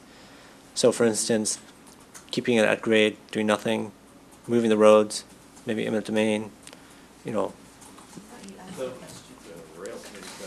Yeah, so could I mean, Greg and Lydia, you're on rail also? Yeah. So I think the easiest way to, and the most appropriate way to handle it, also because one of your members here is recused on this, would be, I mean, if you want to suggest that the rail committee obviously have a discussion on this in some way. I mean, we have a meeting tomorrow. We can't get that agendized exactly, but that's a topic that could come up from them. Certainly if we were to say that the finance committee was interested in how we might gather more info related to. Well, if you could spend the money on a poll, you're going to call these people up, and this is the biggest infrastructure project yet. It'd be good to get people's opinion on it. Well, I do think then we would want feedback from FM3, whether or not a combining poll with that range of questions makes sense or not, or whether or not that would be a separate poll. I would just ask you to think about something. In this case, we're doing polling to make a decision about placing something on the 2018 ballot. It actually very well may be that the polling that we would need to do on where the community is on these different issues is not really a matter that needs to be on the 2018 ballot. As a matter of fact, I would argue that it should not be on the ballot because we have a deadline to make a preferred alternative recommendation by the end of the year. What we do need, we could use, is real survey data from our community on those questions, right? Separate from this one, and it could happen in a different time frame even than this, because we don't have the June deadline to say we've got to have this data and this info. I mean, we still have a timeline because the rail committee decision-making process is also on a fast-paced schedule. But I think that's something we could talk about at rail and then ultimately at council. We're going to be back to council on the rail issues within the same couple of weeks' time as we're going to be before the whole council on this item, on the infrastructure funding. And, you know, to be honest with you, we're getting little drumbeats from the council as a whole about hearing from some of the committees and their work. So, you know, I think the more we can get committees making recommendations to go to council, the more the whole council is able to get involved in the discussion. Well, I think my concern though is that I think knowing the public's opinion, right? Because if I think about the rail, and of course I haven't been part of the rail committee or seen anything on rail yet, but you could do nothing. You could move the roads and do eminent domain. It's going to cost some money too. You could move. Well, no. It doesn't seem like it's a discussion yet. Or you could underground it perhaps and do value capture on top. So those are kind of three broad strokes. There's probably more to it than that, but I think getting a feel from the community as to where people are, I think, is really important. Yeah. And knowing that sooner than later is really important, because if some options are totally off the table from the community, that's great to know. Mm-hmm. That saves time from us chasing that down. So, could I just say this? We agree with you, the staff agrees with you, and those are discussions we are going to have at rail, and we can share that obviously those are those perspectives on the council. And this is really the kind of thing the rail committee, as they bring their recommendations in the same time frame to the council, needs to do. And when the rail committee comes to the whole council, those of you who are not on the rail committee will be able to do the same thing we're talking about, get engaged and say, well. The reason why I bring this up is because there's another way to. Excuse me, I'm sorry, and we may be able to kind of shortcut this a little bit. I believe this was offered as a friendly amendment, and I'm not. We can't put anything about rail in here with Councilmember Phil. They couldn't vote on it if we did. Okay, so I can't accept anything about rail. I mean, I think all I can offer you is that this discussion belongs in rail, and I think staff said they're supportive of doing some polling. That's what I heard Jim say. I also am supportive of doing some polling. I'm just going to observe that the cost of the rail project is going to be so immense that So- a few extra polls is going to be nothing. I don't That's think my point, that too. it was necessary to have that comment, and if we could, it's my understanding that you're not willing to accept the friendly amendment, and can we move forward with that understanding? Yeah, absolutely. Yeah, my point though is that the rail so immense that if you, let's say we do value capture to help fund the rail project. A little bit more could help fund this. Greg, Okay. we are going to bring this issue up before the rail committee. Not only will we try to fairly advance what you have said, we share the same opinion on the staff, that we need that feedback, that we think the council needs that feedback, and we'll bring it up to the rail committee, and they will decide, do they want to recommend it to the council? And this will be coming to the council in May, early May sometime from rail. And if those of you who are not on the rail committee and who are not recused want to make the point, that will be the time when you really say, hey, we gotta go out and poll, we need to do this, here are the kinds of things we need to look at. I mean, that will happen, that conversation will happen at the level of the council ultimately within a month. Okay, I think we should stop talking about rail. I mean, only because of the recusal issue. All right, all in favor of the motion? You're opposed? Opposed, yeah. All right, that passes 3-1. Let's take a 2-minute break, if that's all right. I have to use the bathroom.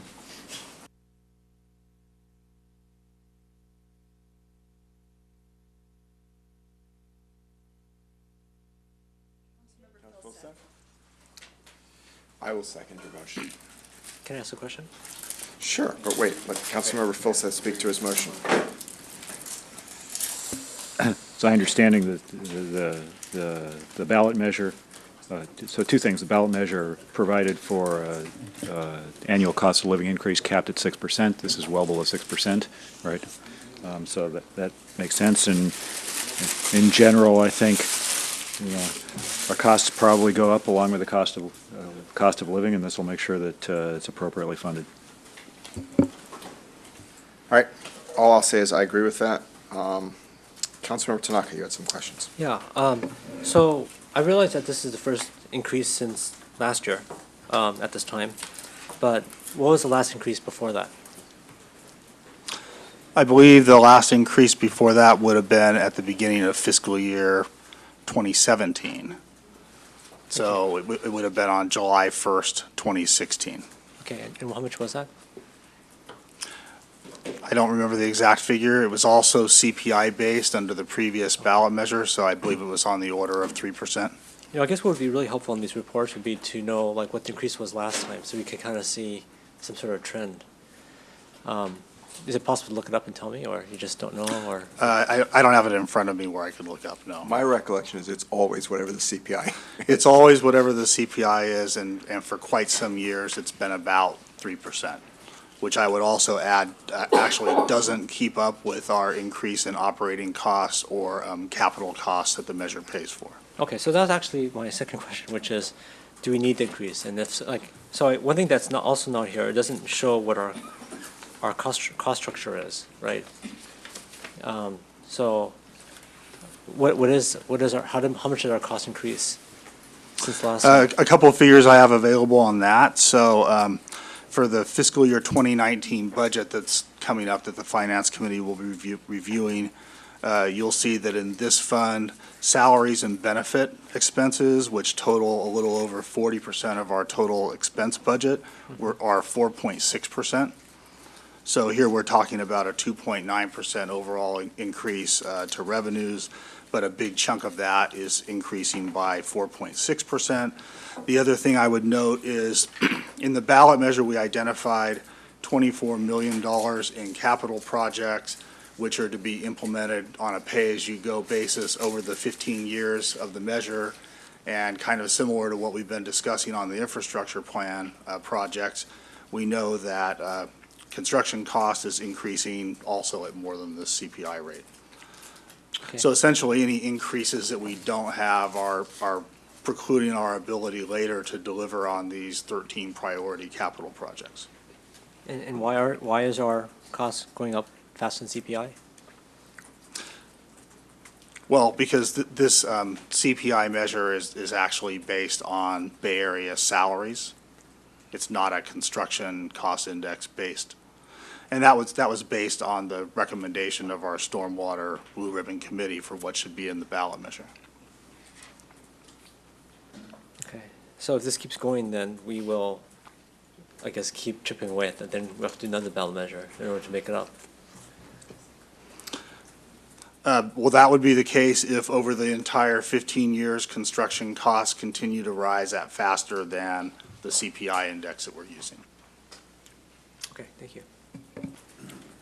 Well, I would assume that, actually, I don't spend a lot of time talking on this item. I do want to talk about the next item, right?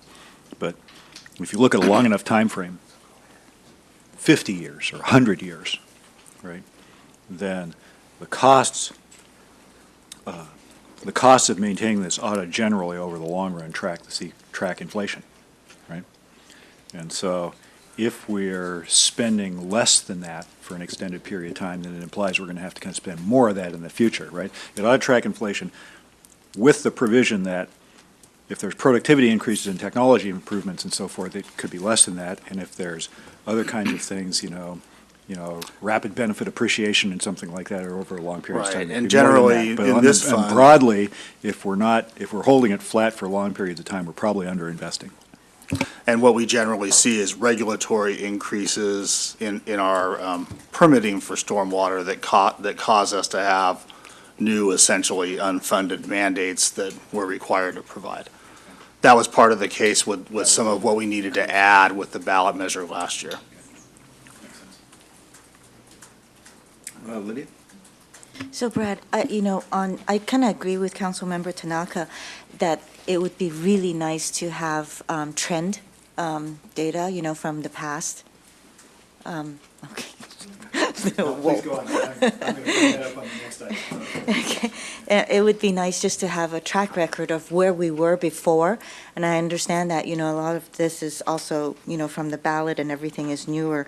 But just to have understanding of where it was before and where we are today, just a trend to show, that would be nice on these kind of reports.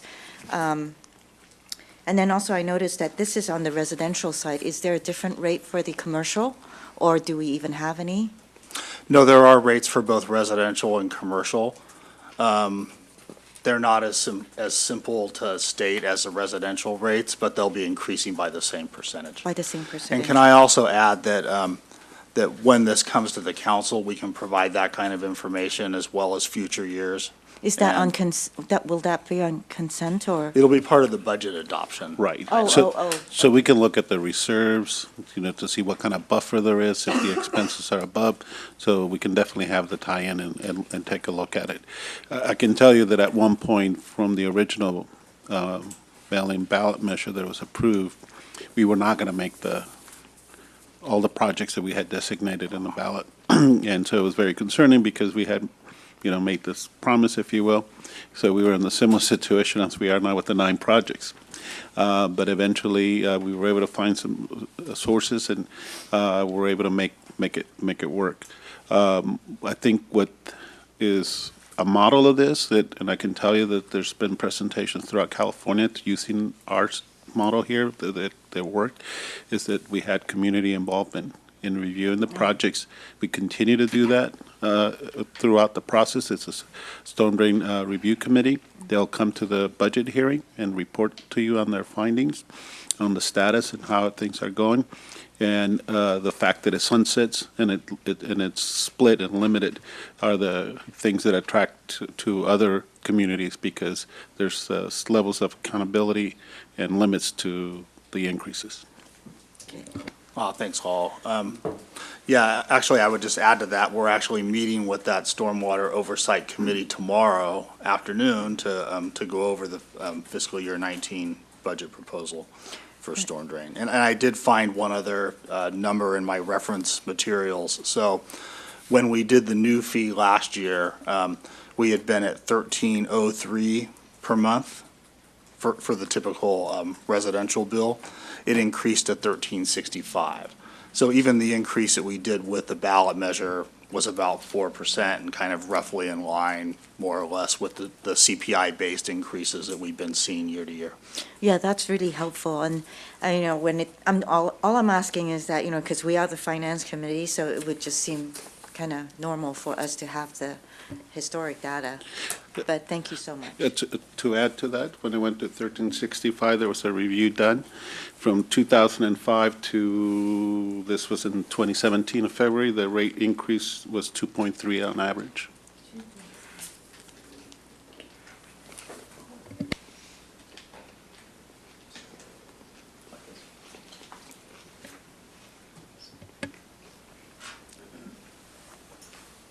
Are you done? Yeah, I'm sorry. No worries. Do you have questions more, or we're good? Well, just a general comment. Yeah, I think, as Councilmember Cole said, and I said almost every time, having a baseline, knowing what it was before is really important. It really makes it easy to know whether this is okay, not okay. So having this in reports makes it easy to say yes or no, or whether we have a problem or not. So I think having that would be really, really helpful going forward as well. We've noted your point on that with respect to this as well as a few other items, and I said it last night, too. Yes, and so, and I understand the point. The time before that and in the the time before context that. of contracts as well as rates, and it's so noted, and on behalf of the city manager's office, I can assure you we'll be working with all of the departments to try to scrub our reports with If you that notice, my in questions mind. every time is always about that same topic, We're- every single time. Making a commitment to you. All right, let's vote. All in favor? That passes unanimously. All right, now for the water financial plan and rate proposals. What's the relationship to this item? We talked about this, We did. We told them to come back. Can you highlight what changes you've made? Yep, we'll do.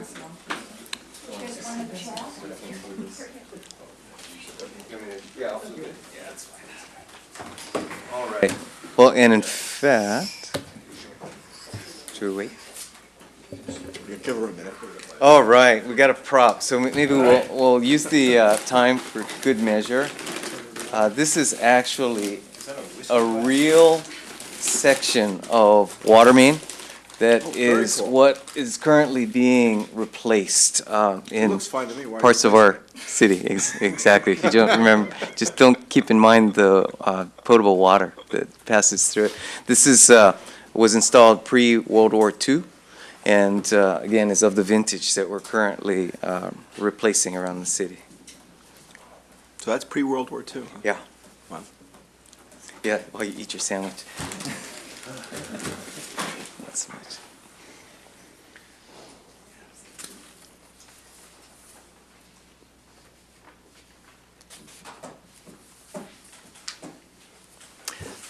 And actually, while you're perhaps looking through your material, the only addition versus what was discussed with the committee 2 weeks ago is the last attachment, which is the PowerPoint presentation.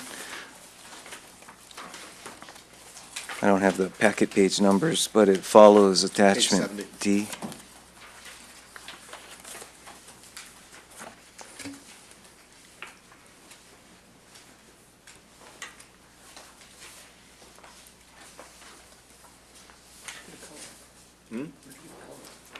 This was at my place when I arrived.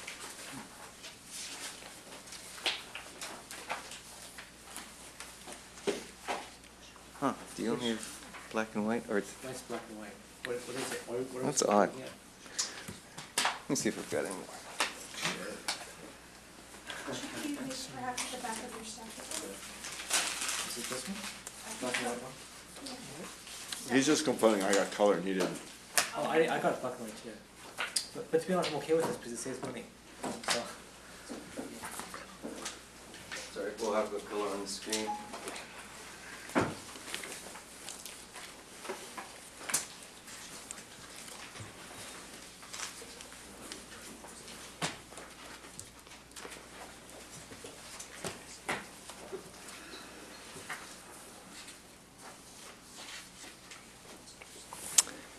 Very good. Yes. Oh, I'm sorry.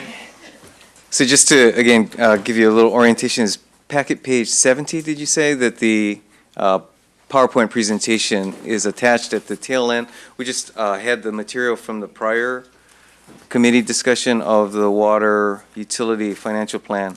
And so what we've got at the tail end is the PowerPoint here. I'll walk through it very quickly on the screen here. So again, just to pick up where we left off, 2 weeks ago, the committee considered the staff recommendation, Staff and Utility Advisory Commission recommendation for a 4% rate increase, and laid over the item with direction to staff to come back with some alternatives that would reduce that increase for next fiscal year. And so just to give you a quick overview of what I'll be presenting, we have 4 alternatives, first of which would be the staff recommendation from the last time, but then 3 alternatives that would reduce the increase for next year, as well as going through some of the factors that affect our rates and some longer-term potential cost containment strategies. Okay, again, just a quick recap. This is the trend line, which does have both some historical as well as forecast financial projections. Key in on the right of the solid line, our current year FY18 and the proposed FY19 4% increase. Again, this is what was presented to you 2 weeks ago. Next, what we've got is new information for you this evening. The first of 3 alternatives that were, or additional alternatives that we're presenting, that in this case, you'll see reduces the FY19 increase to 3%, but also shows, relatively speaking, something of a spike over the next few years. And this reduction was developed by reducing the reserve level, where, as you may recall, what we showed 2 weeks ago was a dip to the current year, but then a bounce back in order to keep the reserves within our target level. In this case, this allows the reserves to drop to the lower end of our policy minimum range. We've developed another alternative, which in this case eliminates the bump that you would have seen in the prior. Let me go back to that. You see the bump in FY19, 20, and 21. Those are related to capital improvement expenses for the purpose of a couple of key projects. So in this case, if we were to debt finance those key CIP projects, we could smooth out the increases over additional years. So here's a little more detail on that alternative, in which we would take 2 major projects over the next few years: the advanced metering infrastructure, AMI as it's referred to, or smart meters, along with the reservoir rehabilitation project, which I mentioned, or actually may have been Eric that mentioned. We're currently doing a planning exercise to confirm whether the reservoir retrofits are the best strategy for us.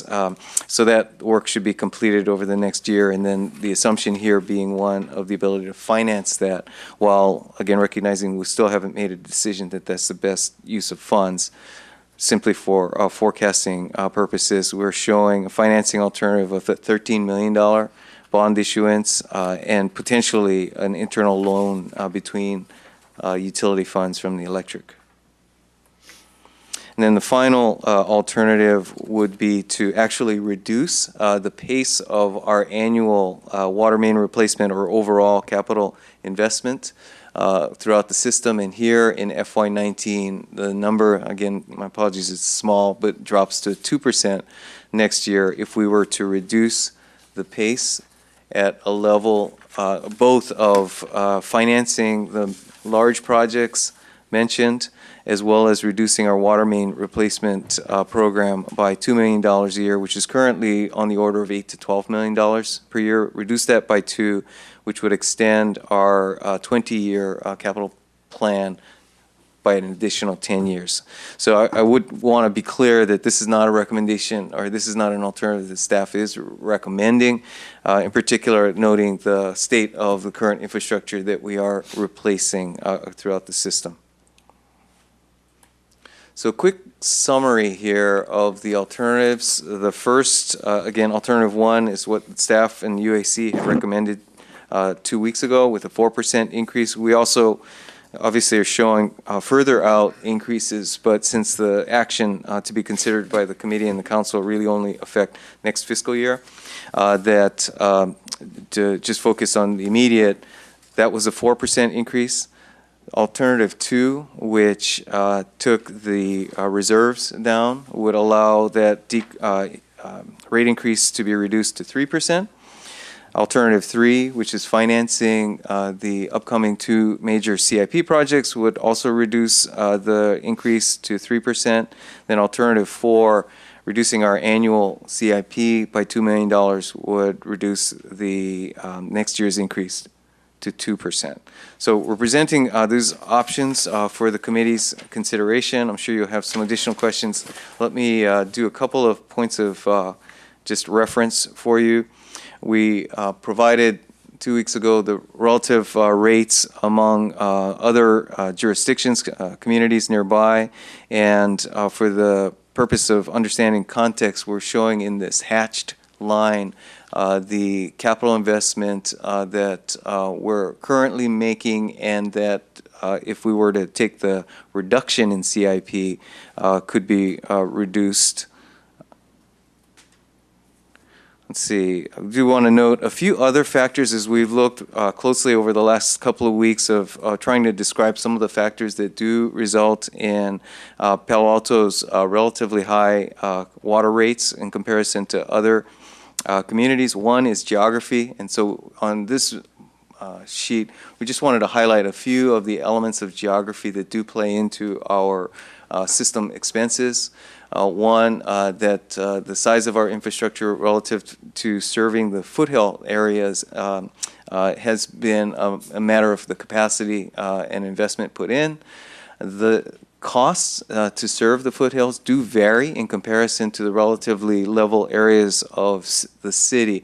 And in our discussions, I pointed out that where I used to live once upon a time back in the city of Orange, there are elevation charges that charge different rates for folks who live in hills relative to the flatlands in other parts of the city, because there is a differential in the expenses to provide that service, both in terms of emergency water supply, fire flow, as well as ongoing expenses. And there is some issues, or recognizing the distances do play into how ongoing operations and maintenance of different parts of town.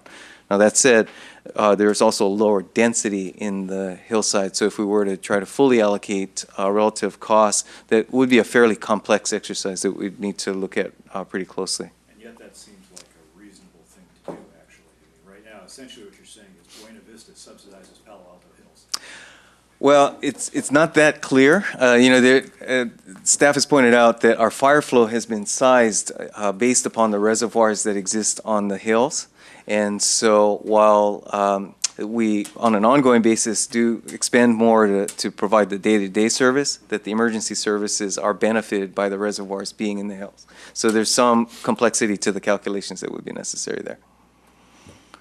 And also want to note our commitment and additional activities around our ongoing personnel and operating expenses that with the approval of our recent approval of our utility strategic plan, we are ramping up our ongoing regular review of expenses. And as a part of this, accelerating the annual development of the forecast that we're using here so that it's done in the fall, and that will then allow all divisions within the utilities department to review their expected cost changes over the upcoming year in time to factor into the budget process that, again, happens in the spring.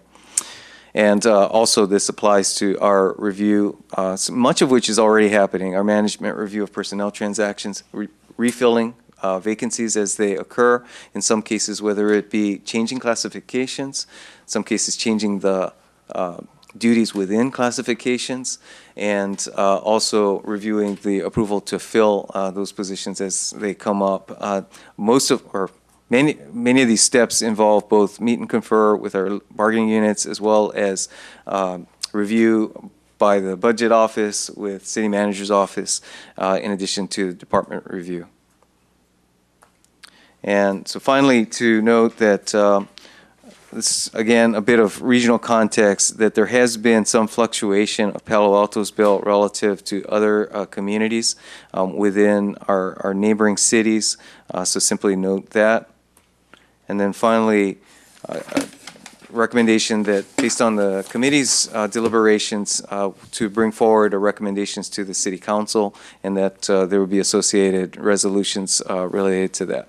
Now, we have not given you a specific recommendation here so that the committee can discuss the options and where you'd like to go with that. All right, that's great, thanks.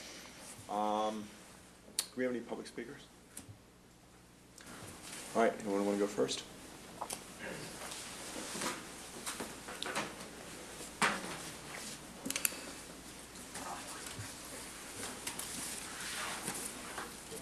You're up.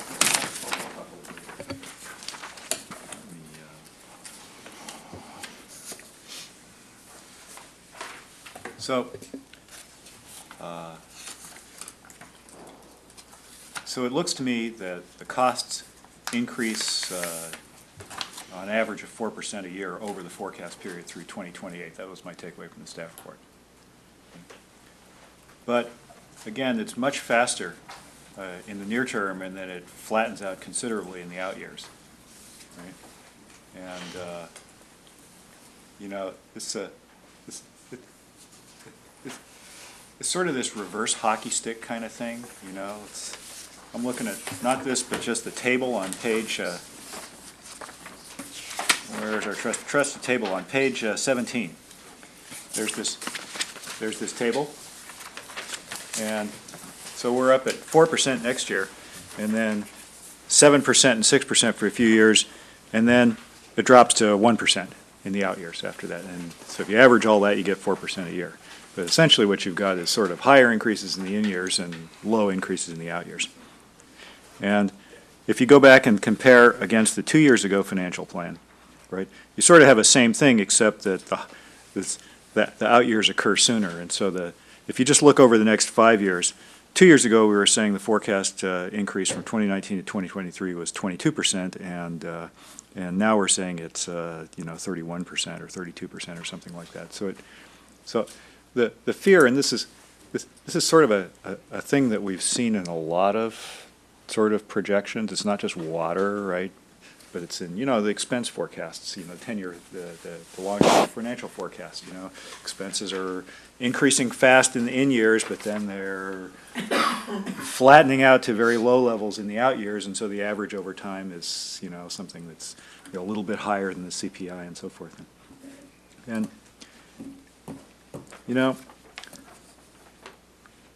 if you look at this chart, okay, if you do the arithmetic on and maybe that's true in the capital investment and so forth, but in the operations piece, right? If you just look at the operations piece, which ought to track the CPI because it's wages and benefits, people costs mostly, right? That one looked to me like it's growing basically over 10 years at like 1.5% or 1.7% or something like that over 10 years per year, which is less than CPI, right? And so I don't have as much confidence as I wish I did in that number, in that projection. And we seem like we do these things where, okay, we say, well, we're going to spend some money in the long term, but then in the short term, but then our costs are going to drop to very low levels, right? And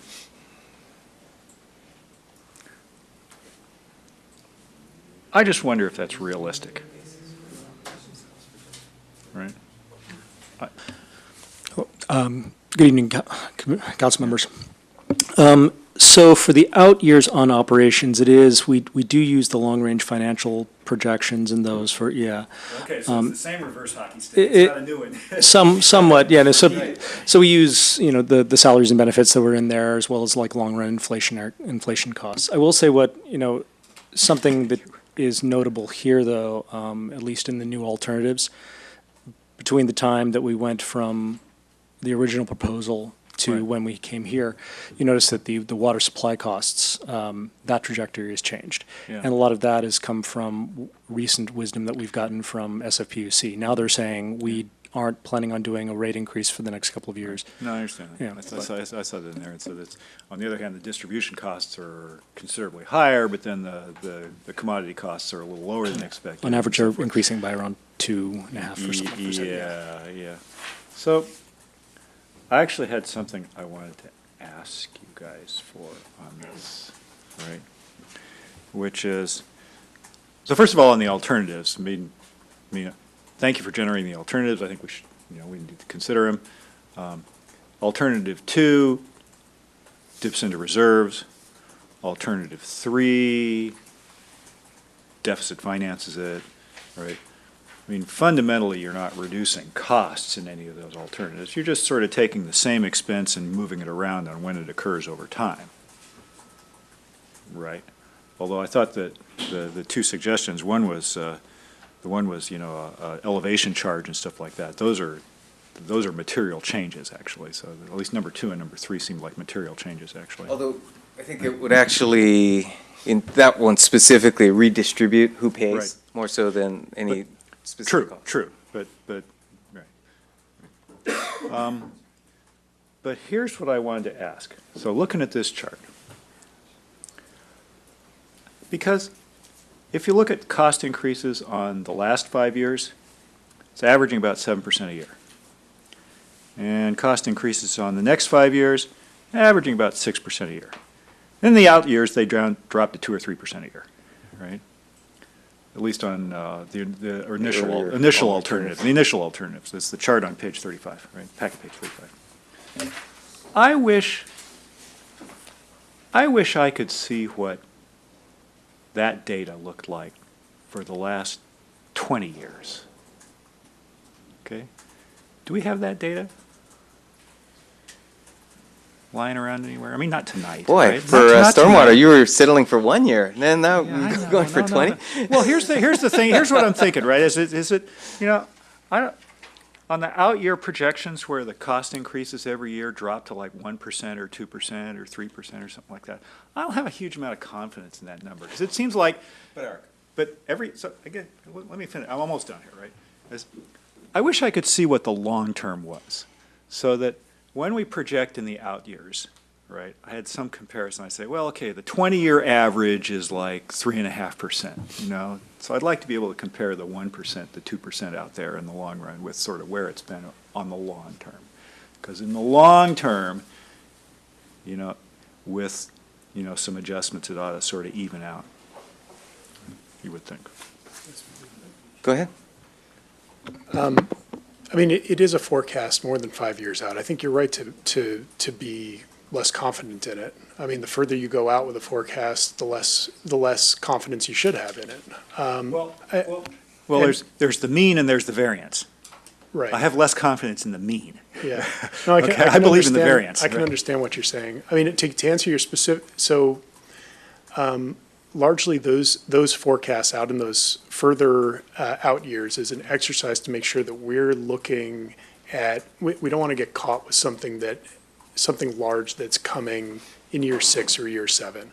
Most times we don't deal with those sorts of we don't run into those sorts of issues. So it's an exercise to make sure we don't neglect something like that. But I don't think that we should look at it as a strongly confident projection out there. We have seen times when it's actually been a lot lower. For example, when fracking lowered the costs of gas supply, we actually had gas price decrease. But it's been a relatively recent phenomenon. The last few years we've been looking out 10 years. So as far as going back 20 years and seeing the accuracy of those 10-year projections, I don't think we would have that information for very long. I don't mean the projections. I mean the actuals, right? Where we've got 2017 back to 2013. I mean, I wish I could see that chart back to 1993 or something like that, right? Because it would be a frame of reference for the out years. Because quite frankly, when we get these reports, okay, we got 4% average over the next 10 years. But what that is that 7% for the first 5 years and 1% for the next 5 years, right? And so 4%, do I really believe the 4%? And so, well, I'd really like to see the context for that to make, right? That's actually similar to what we receive from SFPUC. And so to the extent that they have. Why am I not surprised? Well, exactly. Well, and to the extent that our expenses are actually driven at least half by commodities, there is a correlation to that.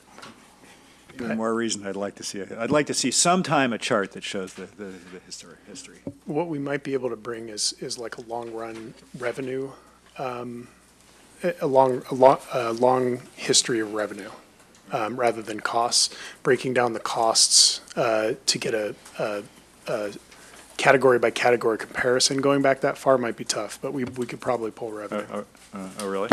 I was just sort of hoping that, well, I mean, you guys got the data, so maybe the data's just in a spreadsheet somewhere, and, right? It's more complicated than that, is what you're saying? Yeah, changing financial systems and changes in financial systems, changes in the way we categorize costs over time, and changes in the way that we do our forecasting made it tough to go back even to 2013.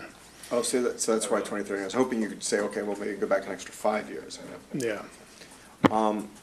I think that was my main one on this, by the way. So. I just wanted to actually jump in on that. I think what you're really complaining about is they use the financial forecast for the future, right? I mean, that's the problem. No, I think it is. I'm totally serious. I think you guys should independently look at that Right. and say to yourself, is your costs really going up 2%?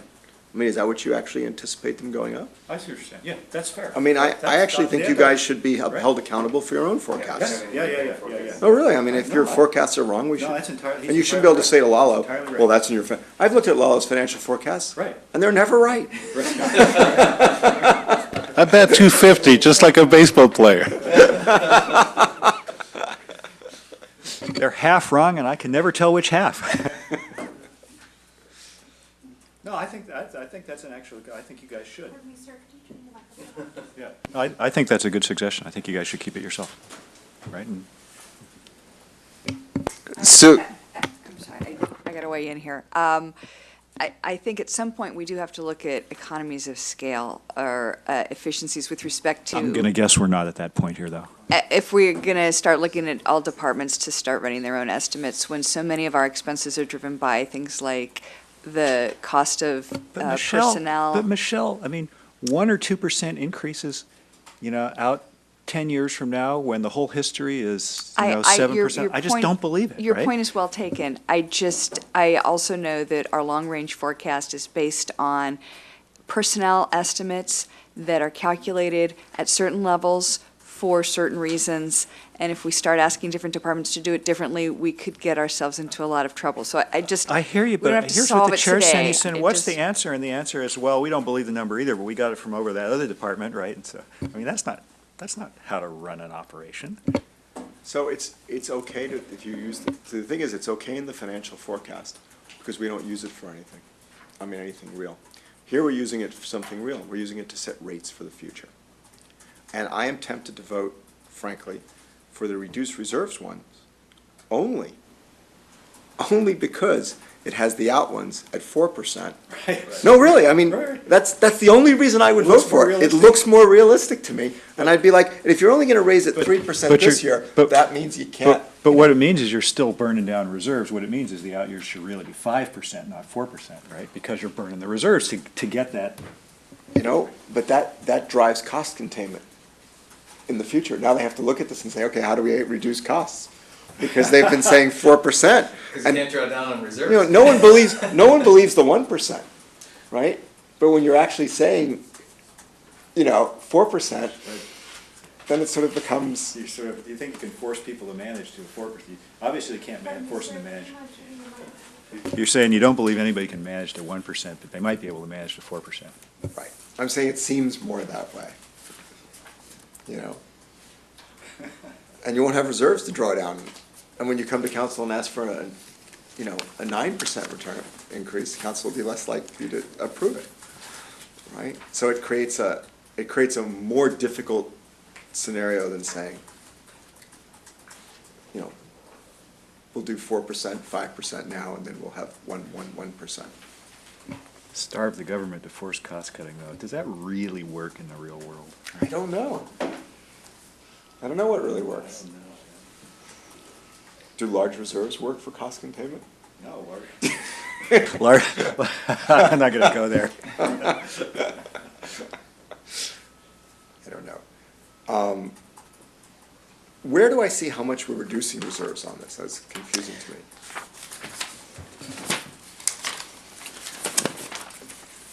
So we have it in a graphic format. It's slide 5. It's not in a table. So we got the figures handy.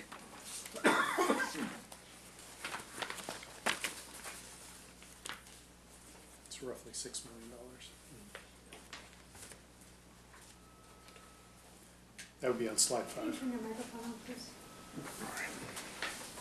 It's roughly $6 million. You can That's see it slide on 5? slide 5. All right. Well, though, just to clarify, that doesn't happen immediately. The $6 million wouldn't happen in FY19. That actually happens over the course of a couple of years.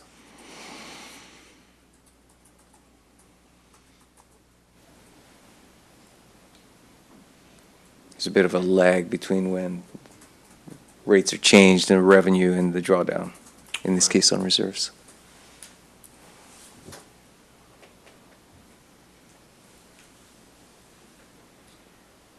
What do you need reserves for? I mean, I ask that not facetiously. I mean, I ask it. I mean, you can always raise rates, so I mean, you need to have a year's operating expenses, I guess. Not a whole year, but I mean, in case there's great expense before you can raise rates. It's actually 60 to 120 days of operating expenses as the upper and lower policy boundaries, and it will definitely takes us more than 60 to 120 days to change rates. Absolutely. So it would be fall below the 60? Is that what I'm looking at on the reserve year end? Certainly not year FY19. It would be several years out, and again, it's based upon the changes even forecast in out years. You'd be pretty much at 60. So you're basically, right now, what are we at right now? At this point, we're at maximum. So we're at 120 days? Yes. And we'd be going to 60 days. Is that? Over the course of time, yes. Is that roughly a fair approximation of Yes. what alternative 2 does? It's a good interpretation. Okay. And then alternative 3, we raise rates less because we're not spending the money now, we're financing it. We're putting on our credit card and paying the debt service, right? That's really what we're doing. So I guess the question is, I don't like it, obviously, I think, but I mean, it is an interesting thing of, are we always replacing water mains, which will now last for 60 years? And we're making the current people pay for it in the current year, right? But I mean, is every year will we have, every year for the next, the way our cycle is, what cycle are we on? A 50-year cycle? Or About 80. So we're in an 80-year cycle, and what that means is we spend the same amount every year, and that's why it's fair to do that. So by financing that, we screw up the 80-year cycle, correct? Well, in this particular case, this would not apply to water mains. And so this would be the one-time expense, or relatively one-time expense, of the automated advanced metering infrastructure and the reservoir rehabilitation. What if we don't do advanced automatic metering structure? What if we don't do it? I mean, normally in the real world, which is you only do improvements that lower your costs. Unless you're going to sell some service at a higher price because people want it. So since this isn't lowering our costs, that's my sense. It doesn't seem to be. I mean, I look at that.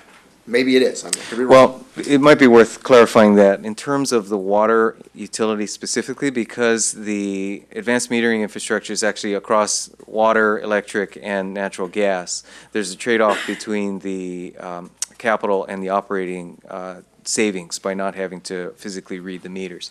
Now, in the case of water specifically, do you know the break-even? I don't. We'll be coming to that. We'll be coming to you with a smart grid, with a discussion of the smart grid costs and benefits later on. Part of the calculus there is the relative share of expenses among the three utilities. That said, I know that our staff has been very diligent in wanting to ensure that water-related expenses stay in the water utility, electric-related expenses, electric and gas the same. So that's a part of the math and something of a question as to how much flexibility we have to split that share. Well, if water's not really benefiting from it. Well, part of the benefit for water is the ability to early detection on water leaks, which is not a major issue in terms of overall cost, but for individual customers can be, as well as for water conservation. Right, but let's say we save $2 on the water leaks. If we spend $100 to get that $2 savings, that's hardly a. So we'll be coming to you with a specific cost breakdown. There are savings in meter reading, for example. There are savings in how often you have to roll trucks to investigate leaks, for example. But I mean, the real chart I want to see is not that. I want to see, okay, if we do this, the Cost rates versus go up this benefit. much. If we don't do it, the rates go up even more because we're not having the operational savings, or the rates go down because we're not spending the capital improvement. Right. What is it? And that's in part, that's what we're going to bring you later on with that's the cost benefit analysis we've been doing. So why am I raising rates now to fund a decision we haven't made? Well, the numbers for FY 2020, which is when the smart grid spending starts to take place, is tentative. I mean, if we come back with a cost benefit and we choose not to do that project, then we wouldn't need to do those rate increases. The one other point that I would make about this, though, is that a large part of the spending has to do with water meters that need to be replaced regardless of whether we do this smart grid or not. And we've been holding off to make sure that we don't replace them prematurely and then have to go back and redo the replacements because we've chosen You may a smart recall grid we had vendor. a water meter audit and issue with the standard and the model that we were using for replacements. Yeah. Okay. Actually, on that topic, brashly chime in again here. Your long-term strategy number 2, which basically involved adding sensors and smarter meters and so forth, or smarter technology up at the upper elevations in order to minimize maintenance trips. Will that actually make a significant difference? Not in the overall cost. Well, I think to your point, it's the rate, relative rate. We would need to look at that, and we are beginning a cost of service analysis this year. Correct? Talking about If we were to do an elevation charge. Are we talking about the elevation charge or the sensors? The sensors, number 2 here. Yeah, we've already done a preliminary analysis on that, and it depends on what sort of project you choose. And they have some different trade-offs in operating parameters. Mm-hmm. The payback, I'd have to go look at the specific paybacks, but they could be anywhere from 7 to 20 years payback. So they reduce rates over the long term, but in the short term, you'd be spending. Right. Because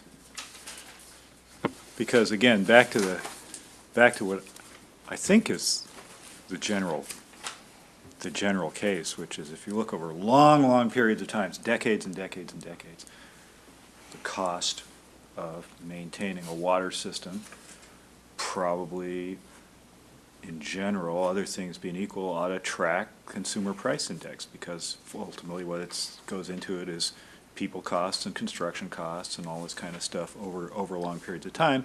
But other things sort of move that around, and you brought up state mandates, for example. Okay, that makes sense, right? So how do you get it down? Adding technology, investing in technology to reduce operating costs, that sort of seems like, big focus long-term to how to do this kind of stuff. So that sort of made a lot of sense to me. Right. And if there's an argument, and so I assume that's to the chair's point, I assume that's the general argument behind rolling out smart meters, which is we're going to make an investment in technology, and in the long term our costs are going to be lower. But that's sort of, he's sort of asking, okay, where is it, right? Right. We haven't seen that. Correct. Yeah. So thanks for the update, and thanks for putting these alternatives together. I saw that on slide, was it 81, that you guys were trying to talk about why our cost is higher. What was it? Slide 20 presentation. Oh, here it is. Yeah, slide 81. And so the question that I asked last time was around, back at page 81, sorry, back at page 81. The question I asked last time was, from 2013 to 2017, you guys actually were doing cost containment. In fact, the cost went down, which is great, right? You guys were, in terms of your operating cost. Your operating costs were Could have just been deferring maintenance. well, no, this is not the capital investment. This is the operating cost, right? So the capital investments went up and down, but the operating costs actually went down, which is good. And then of course in 2018 they bump up massively, and they continued to ramp up. And I think what you were trying to do on slide A1 is explain why, because that's something we asked you guys to do. The only thing I didn't get though was these factors. I mean, these aren't 2018 factors. These are factors that have been inherent in our system since, for the past 100 years, for a long time now. So I guess what I was looking for is why this kind of spike in operating cost this year, because all these other ones are drivers for why our cost is already high, but not in terms of what has changed. Why? And I know last time you guys said, well, we don't have the right people here. We have to look into the numbers. And so I know you guys went back to do that kind of homework. But when I look back on this, right, on this slide here, it doesn't really explain what's changed. And so were you guys able to do the homework in terms of why does our operating cost spike up in 2018 versus 2017? Say again? I think if we were to sum it up, the two things that are going on, you're seeing from FY 2018 is still roughly a budget estimate. FY 2019 is also budget, whereas FY 2017 is actual expenses. And the difference between the two, you're going to see it's overall mostly related to two things. First, vacancy savings. And that has to do with it's not the same vacancies. It's not like we've done without, a utility maintenance person for 5 years. It's a different set of people every year, but we have a lot of turnover in these utilities, and so we have a significant number of outstanding vacancies every year. But doesn't that suggest you could have like a floater that goes between different areas? So rather than having to, or use consultants, rather than having to have this, because if you could go, and I kind of applaud you guys for, being able to keep the operating costs down from 2013 to 2017. So you guys did it successfully for 5 years, which is great. And so to me, it's like, why can't you keep doing that, right? Why, like, if you've been doing it this far, why not keep going? Like, what? Yeah, I think the best way to describe that or respond to that is it's not the same vacancies that occur year to year or even on a month-to-month basis, that we're refilling those positions. And so installer repairer, it may be vacant 1 month, and the next month it's in testing, and the next month it's in resource management, and the next month it's in an entirely different part of the operation. So it's not a sustainable, and there certainly hasn't been a sustained strategy to reduce our capacity in any specific area. It's a rotating, the fact of the matter is we're maintaining, not intentionally, a 13 plus or minus % vacancy on an ongoing basis. But maybe that means that you guys could actually, you guys have been doing it well for 5 years. Maybe But you guys that, keep going, right? Well, except that sort of assumes you have the morphing vacancy filler, someone who has the skills of an installer repairer 1 month, but then as an analyst the next, and that's just not say sustainable, or much less actual part of the way that the resources have been available. So here's a list of like the vacancy savings we have as of right now. So as Jonathan had pointed out, these vacancies vary year over year. So as of right now, we have 17 vacancies impacting the water fund. So that adds up to almost 6 FTEs. If you count salaries and benefits, the savings is about $1 million or 900,000. And the reason you've got fractions of people is that these people typically their costs are split among the different utilities. So it's both water, gas, electric in some cases. We don't have fractions of a person who's missing. My only point though is it looks like you guys have been doing it for 5 years. I understand what you're saying here, right? But it seems to me that that the workload is more spiky than continuous, because if it really was continuous, we would have been having some serious operating problems for the past 5 years, which I don't. Every time I turn my water on, water comes out. So, I mean, it's not like maybe it's been challenging, but it seems like it's been doable, right? You guys have been able to provide quality service for these past 5 years. So, I mean, I think Councilmember Phillips has said it well, which is like the problem I have with all these different alternatives is that there's no attempt to reduce the cost or to do real cost containment. It's just like shuffling dollars in terms of how to get more money. And I see, and I gotta applaud you guys for this, right? For the past 5 years, you guys have been able to keep the operating costs down, which is great. And to me, it seemed like a challenge that you guys have already met. And why can't we keep doing this? Why can't we use automation technology? Why can't we use sensor networks? Why can't we use because the great thing about water is that it's not like it's like an earthquake. You don't know when it's going to happen. For the most part, it's going to happen, right? It's people are going to turn the water on. They're going to flush the toilet. They're going to take a shower, and that stuff's going to happen. And you guys have done a great job in the past 5 years in cost containment. Why not keep going on the operating side? I guess that's a challenge I'd like to see. Can the team do this, right? Because it seems like you guys have been able to do this already. And so why in 2018 do we all let loose and say, okay, no more. We have to have the costs ramp up now. So let me try and cover this. Can I jump in real quick? No, why don't I start off? First, I would be remiss if I didn't say thank you. And thank you to the people who are actually doing the work that ensure that your water does come on when you turn on the tap. The way that, we'll say, the failure or the inability to ensure that happens plays itself out is in whether it be errors, audit findings, occasional regulatory negative findings, and unfortunately those do actually happen. Thankfully, it really is thanks to the good work of the folks who are here that it happens relatively infrequently. But again, I would be remiss and actually incorrect if I didn't say that we're at risk of those happening more frequently. We do, on an ongoing basis, look to opportunities to make improvements, system improvements, reduce costs, and I'll call your attention to slide 13 on the presentation here in terms of our ongoing cost containment efforts. So I don't think it's accurate to say we do not look at ways to reduce the actual expenses.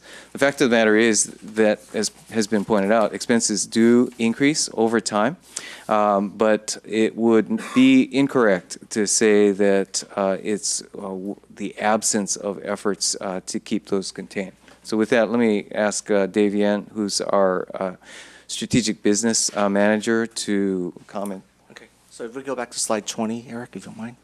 So it's just kind of the nature of the budget. So the budget is kind of the maximum allocation we have to spend during the year. But if you look at the actuals, we would rarely or never spend above it. So because of vacancy savings or contract dollars violation of unspent, appropriations. Right.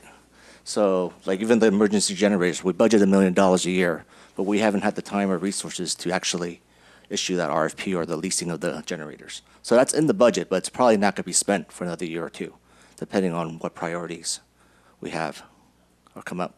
So the trend is always the budget is going to always be higher than the actuals, but doesn't mean we're going to spend all the way up there. So I hope that helps. No, I understand that. I just, to me, it just seems like you guys have been doing well for 5 years. Yeah, what I'm saying is, I mean, this is the tricky finesse, right? This is the tricky finesse, which is why it takes, all the smart people to put their heads together and why what they do is, are they more efficient, or are they doing something that's unsustainable in the long term because they're underinvesting? Right? Well, and that's the core question I think you're asking right there. Yeah, and back to right? back and to your point of, we rely on the judgment, right? Yeah, So back to your point, which is only goes up to 2030, but 5 years is actually a fair amount of operating data. And so. That's why I asked for 20. I know, but 5 years is pretty good. So like 5 years, you guys have been able Thank to, you. been able to do this. Thank you, guys. And not only have you been able to do it, but you've been able to do it in the bull run, right? When labor rates have just skyrocketed, right? Where labor's been tight. So they've been able to do this for No, 5 years. I saw the chart too. Yeah, so like, yeah, to me, it just seems like we could do better. That, rather than have all the alternatives, keep the operating expense the same. I'd love to see a plan that keeps operating expense. Greg, I mean, his operating expenses projection for the next 10 years is going up slower than inflation. Oh, I know, on the Right. long term, but I'm talking about like your point, which is this year, right? This year, it jumps up, right? So. Well, I don't care about this year. Well, the long term is long term, right? But this year is what's real, and so like, why? I care about this quarter. But why can't we come up with an alternative where we keep the operating expense kind of like a gentle growth rate? Like, so rather than having this big step up in, which is like I don't know, like a 20% jump, 15-20% jump from 2017 to 2018, why not keep it roughly where it was and then just have the increase go the way it is? So the practical implication of what you're suggesting is let's just cut all the vacancies and not fill any of the positions. And if we were to do that, that would be a horrible, and we have done it. I've experienced it myself. We've done it in really austere budget situations. And we would do that if it were necessary in order to limit expenditures. That is a completely unsustainable strategy in terms of both operating as well as reinvesting in the infrastructure. Well, I mean, I would say that's probably true, but you did it for 5 years. No, we didn't. Maybe I'm not communicating adequately. It's not that we've kept the vacancies for 5 years. We've kept replacing people over that 5-year period. And again, we are underinvesting in the infrastructure. Arguably, that should have been replaced a while ago. Just different vacancies on a Oh, then that would daily, suggest weekly you should basis. actually use consultants instead of hiring people. Only if those consultants, yes, they do. But it'd also be only true if the consultants could also morph their skills on a day-to-day Hire different basis. consultants then, or different contractors. Well, that doesn't come without a cost. To procure, to manage, to pay. His operations cost has consultants in it. I mean, that's where they show. Well, yeah, maybe you should have more. But I guess my point is, I just see, I see a demonstration of them being able to, which is, by the way, this is one of the few budgets I've seen where you guys actually have been able to do cost containment for the most part, which is actually kind of awesome, right? I haven't seen that from many other budgets, from almost any other department except for this one, which is great. And so why not keep the good work? Why not challenge the team, say, hey, look, we've been able to pull together for 5 years in a time when the labor rates have gone up a lot. Let's try to continue the work. Why not have an alternative where we keep operating out somewhat modest growth, and then, which of the financing alternatives we could figure out. But why not have that? Why insist that, yeah, we have to fill all these vacancies? There's no other way of doing it, because you guys have a demonstrated ability to actually do this.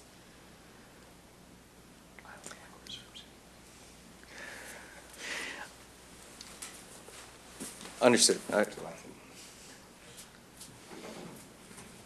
one more thing to add. FY18 numbers you're seeing are just budget numbers, they're not actual.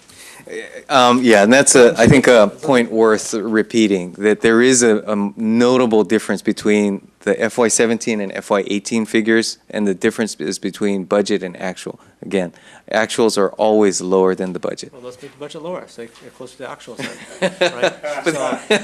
Talk about squeezing the balloon. It's a perfect example. But, I mean, technology does improve. Computers are in everything. Software is driving the world now. So, like, the myth that you always have to have higher costs all the time.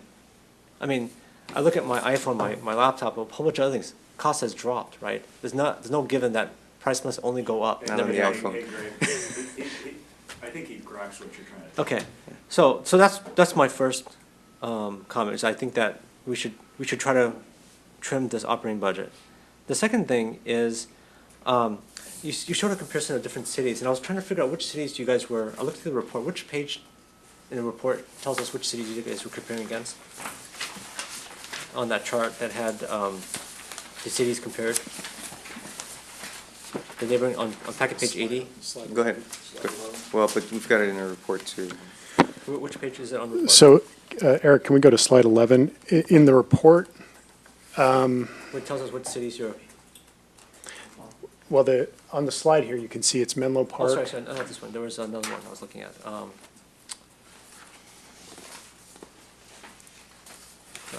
Okay, well, let me skip that one. The last comment I had is, actually, I do like the idea about elevation charges. So that wasn't in your alternatives, but I think that actually seems to make sense to me. So that one actually, I still think we should keep the operating cost somewhat rational, but the elevation, I mean, how common is it among other cities? You know, it varies by the cities that have both a flat land as well as a hilly area. And as noted, we would need to look at the, in fact, this fits with the work we're doing on the reservoir replacement study and look at both the emergency flow as well as the day-to-day. Okay, so I'm talking about this chart, sorry. Packet page 83. Oh, I see. So 83, I couldn't figure out which cities this was corresponding to. The comparison studies are the same. Okay, so Menlo same as Park. page 8, okay. And like I said last time, I mean, we're trying to compare all cities with like apples to apples comparison where the cities have their own water utilities. Do all these cities have their own water utilities? Mountain View, Hayward, Redwood City, Santa Clara. Yeah, Menlo Park is the only one that, for purposes here, they are Cal Water, Bear Gulch District. So it's different, okay.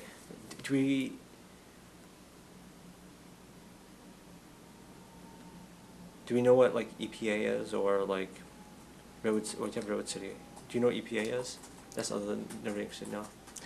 I didn't have quite enough time to, I went online to go and try and find their rates, and they don't, as far as I can tell, they don't publish them online, so I'd have to make I was making some phone calls, but I haven't heard back. I see. So if we were to just look at this chart here and just look at nearby cities like Menlo Park, Mountain Santa Clara, and Redwood City, how would this look, this chart look? Do you know? So, because Hayward's kind of far off, and Menlo Park's kind of, it doesn't, well, Menlo Park is a different structure. Hayward's actually is a good comp. Is it? They have Hetch Hetchy water, they get the same issues we have. But they're closer though, right? Does that matter? No? I don't think it makes any difference. They have hills, they have Hayward Hills, they have an airport. Well, they're a lot They're lower Palo than us. Alto. They're a lot lower than us. So maybe it's a good comparison, but they're a lot lower than us. So why is that? Why are they a They lot have a lower? more than- efficient staff.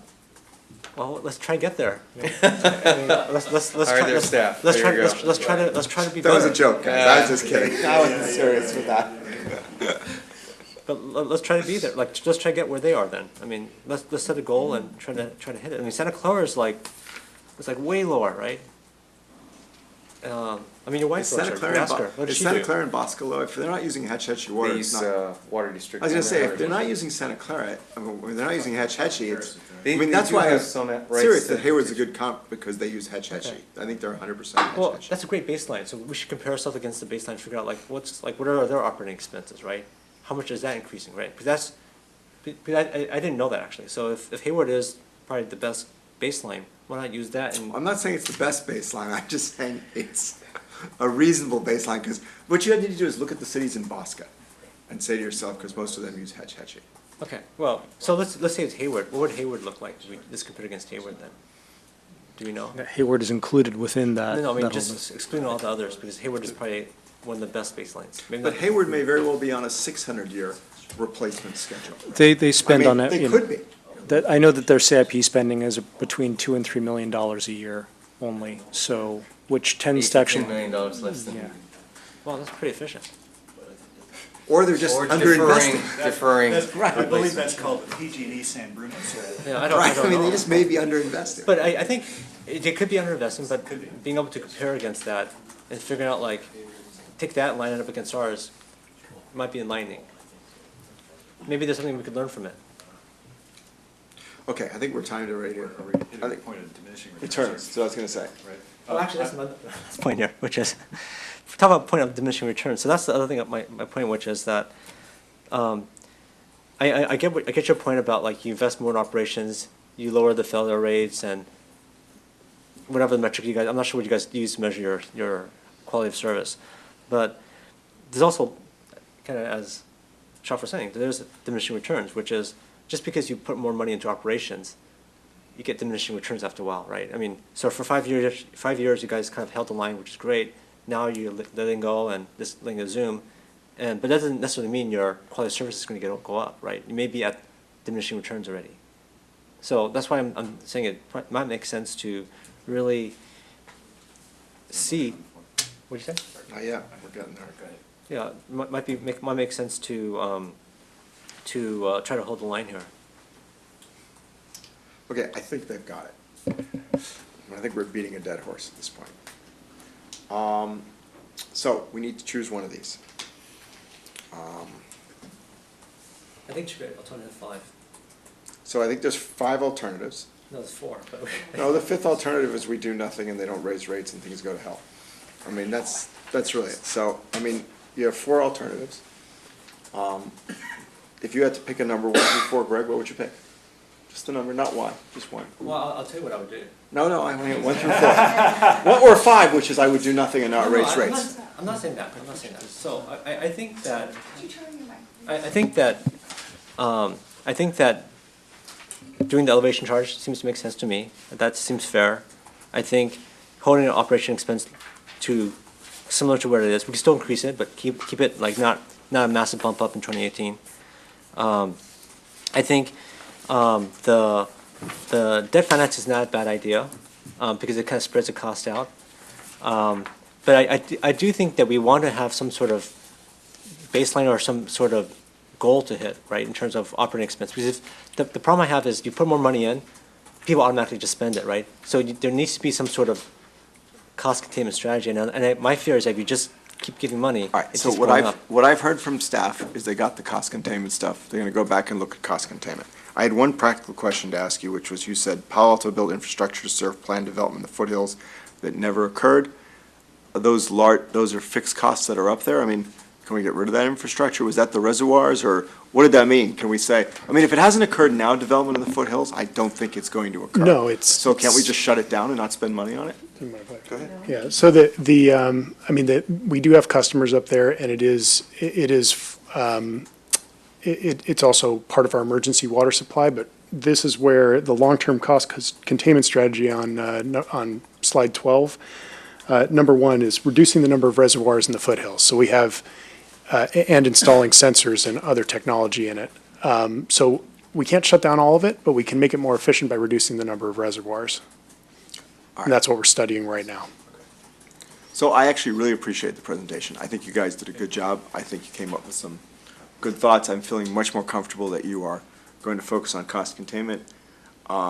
We do have to pick items 1, 2, 3, or 4. I mean, I think that's the practical choice. You need to raise rates somewhat. I mean, there's a 5th choice, which is don't raise rates, but I don't think that's practical. I don't like number 4. I think it's silly to reduce our capital investment. You know, I think we're being prudent in putting our capital investment together. I don't like number 3, because why pay the debt financing? Right, I don't like number 3 either.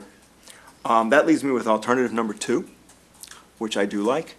I would exhort you guys to try and do cost containment to the extent feasible. And rather than go through reserves, you have some time to think it through before, as those reserves drop. You can always come back to us if you are a little worried and raise it a little bit. And you can also use, on the alternative 4 in emergencies, you have the Calaveras Fund, which you suggested doing. I assume that's what you were thinking of getting, instead of paying the finance charges, really borrowing from the Calaveras Fund. And that's the equivalence for infrastructure. I'd rather the utility department keep the Calaveras Fund as the real emergency fund. So that's why I'm not that worried if you go down to 60 days, because I know you're gonna be okay with the Calaveras Fund. I'm not worried about it. So that's why alternative 2 to me does not seem to be a problem. But I mean, I think that gives you the time to try and figure out some cost containment strategies. If you wanted to push back, I'd be willing to listen, but that to me seemed like. Yeah, I don't think we're at the level of direness where the city council ought to be telling the utility staff, you know, how many people to hire and fire and operations. Thank you. We'll certainly work with this and make it work. On the elevation charges and stuff like that, I think what you said was looks interesting. It's complicated. Don't know the answer yet. So probably don't. I don't know if you need that in the motion or not. Probably not. I'm going to guess. So. Right, and I believe we have the capacity to take a look at that over the course of the next year. Why did the city of Palo Alto decide to go with reservoirs versus the wells, if the cost of the reservoirs were higher? The sequence of events was the region was building up into the foothills. The water utility looked ahead and built infrastructure to support a lot of housing up there. The environmental movement took off. The zoning prevented the level of growth that was expected. And then about 15 years ago, when some enhanced disaster preparedness requirements came into effect, we had all of those reservoirs up there that were intended to serve a lot more housing, and we were able to repurpose those for emergency water supply. So. And in order to get the water, how does that work? I mean, does it need, what happens to pump up the water in an emergency situation? Well, it's transported from the SFPUC Techechi system into our system and then pumped to our reservoirs. And to the extent that the reservoirs are in the hills, then it provides a gravity flow system to serve the rest of the city when needed. So it's not so much going into the aquifers? Correct. We do not pump. And somewhere in that history that Jonathan recounted, there was a period of subsidence in the basin. Oh, and, that's right. That I think provided increased focus and desire to use other means other than pumping. Thank you. Can I ask one more thing? And it doesn't need to be in the motion, and if it's all, I mean, I actually would be interested, and I don't know if this, when it comes back to council as the vineyard, I actually would be interested in seeing what the revenue data was like for the last 20 years, because in the long run, it's going to track the costs and give some idea. If it's a lot of work, then okay. That's true, the revenue should be the same as the costs over time. Over Because you don't time, make over profit on time, this. it should be, right? The biggest variable, if we were to go back 20 years, is probably the number of customers and the customer profile, which would have changed significantly over that period of time. We have some data in the CAFRA. If you look in there in the statistical section I just looked at, and there's some expense and revenues by category. Now, it may be classified slightly different than the budget, so keep that in mind. But if you wanted to take a look at that, and if that doesn't satisfy you, then we can talk about it. See what we can pull together.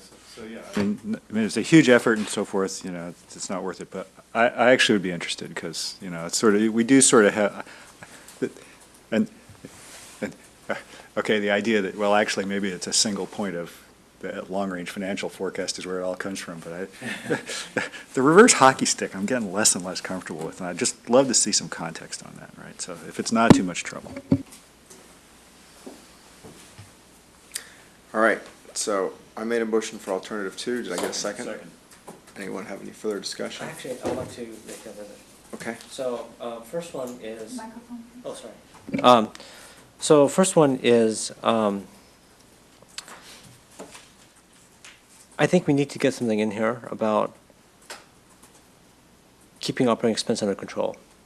And I'm open to what it could be, but to just say, well, just try hardest and, you know, no, for nothing more, just we'll trust you. I think we need something more than that, because we're asking our residents to pay more, right? This is on top of a, rather sizable increase that we did last year of 6%, and 11% the year before. And so, so he's not going to accept it. I'm not going to accept it. I don't think we're at a level of direness where city council needs to be telling utilities staff what their operating expense needs to be next year. Okay. I think the message of greater strategic focus on cost containment is a valuable message, and I think we're delivering that. But there's no action to it. So we could talk about it, but nothing happens. I mean, I'm sure you talked about it before last year too, right? Well, we probably actually did last year, right? Nothing happened. So that's my problem, right? Okay. Then the second one is, rather than going 4-3, I was wondering if you could switch it to 3-4. So flip that around between 2018, 2019. 2018 is the current year, so. That's already Oh, we can't, okay. It's already. Too late, okay. So the 3 is actually for fiscal year 2018 to 19. See? That's correct, Okay. 2%, yes.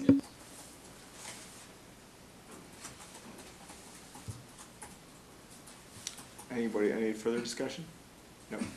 All in favor?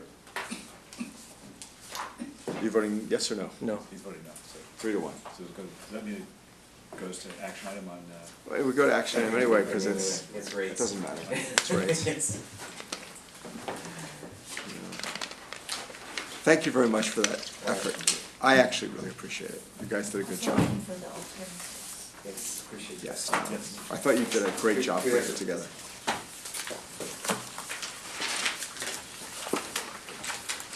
All right, do we have anything else? I don't think so, but I don't know. I'm about to look on the agenda. So, yes. So on 5:15 is our next meeting, starting at 9 AM, then 5:16, 5:23, 5:30. We still need to get pension policies and the transparency colleagues memo on. yes, that needs to. So, would you guys like to do a meeting on 6/5 and do that? Or do you want to do, I mean, we could have them poll, but I mean, I assume we should do these two things earlier rather than later. What do you think, Lalo? On? Councilmember Philseth, your microphone. We can definitely shoot for the pension policies for 6-5. Internally, we had the discussion, and I think I need some help from Michelle on the transparency, whether that it's something. Yeah, we understood that transparency was a priority. We also understood that labor negotiations are ongoing, and so we aren't holding those up until finance gets to this, but we are trying to fold it in as quickly as possible. So let's do June 5th for both pension policies and the transparency colleagues memo. Because you said you'll be ready for pension by then. Most likely. Yes, because we have. If you're not, let me know. We have the framework. I think we will want to do that because it kind of lends itself to the June 18th budget adoption. So I think we can go on record to have some level of policies in place. And we'll be able to bring to you what we think it's doable, and then you'll give us a And feedback. in terms of the order, I believe I'd like to do the transparency colleagues memo before we do the pension stuff. Okay. All right. All right, that'd be great. Thanks. Meeting adjourned. Thank you.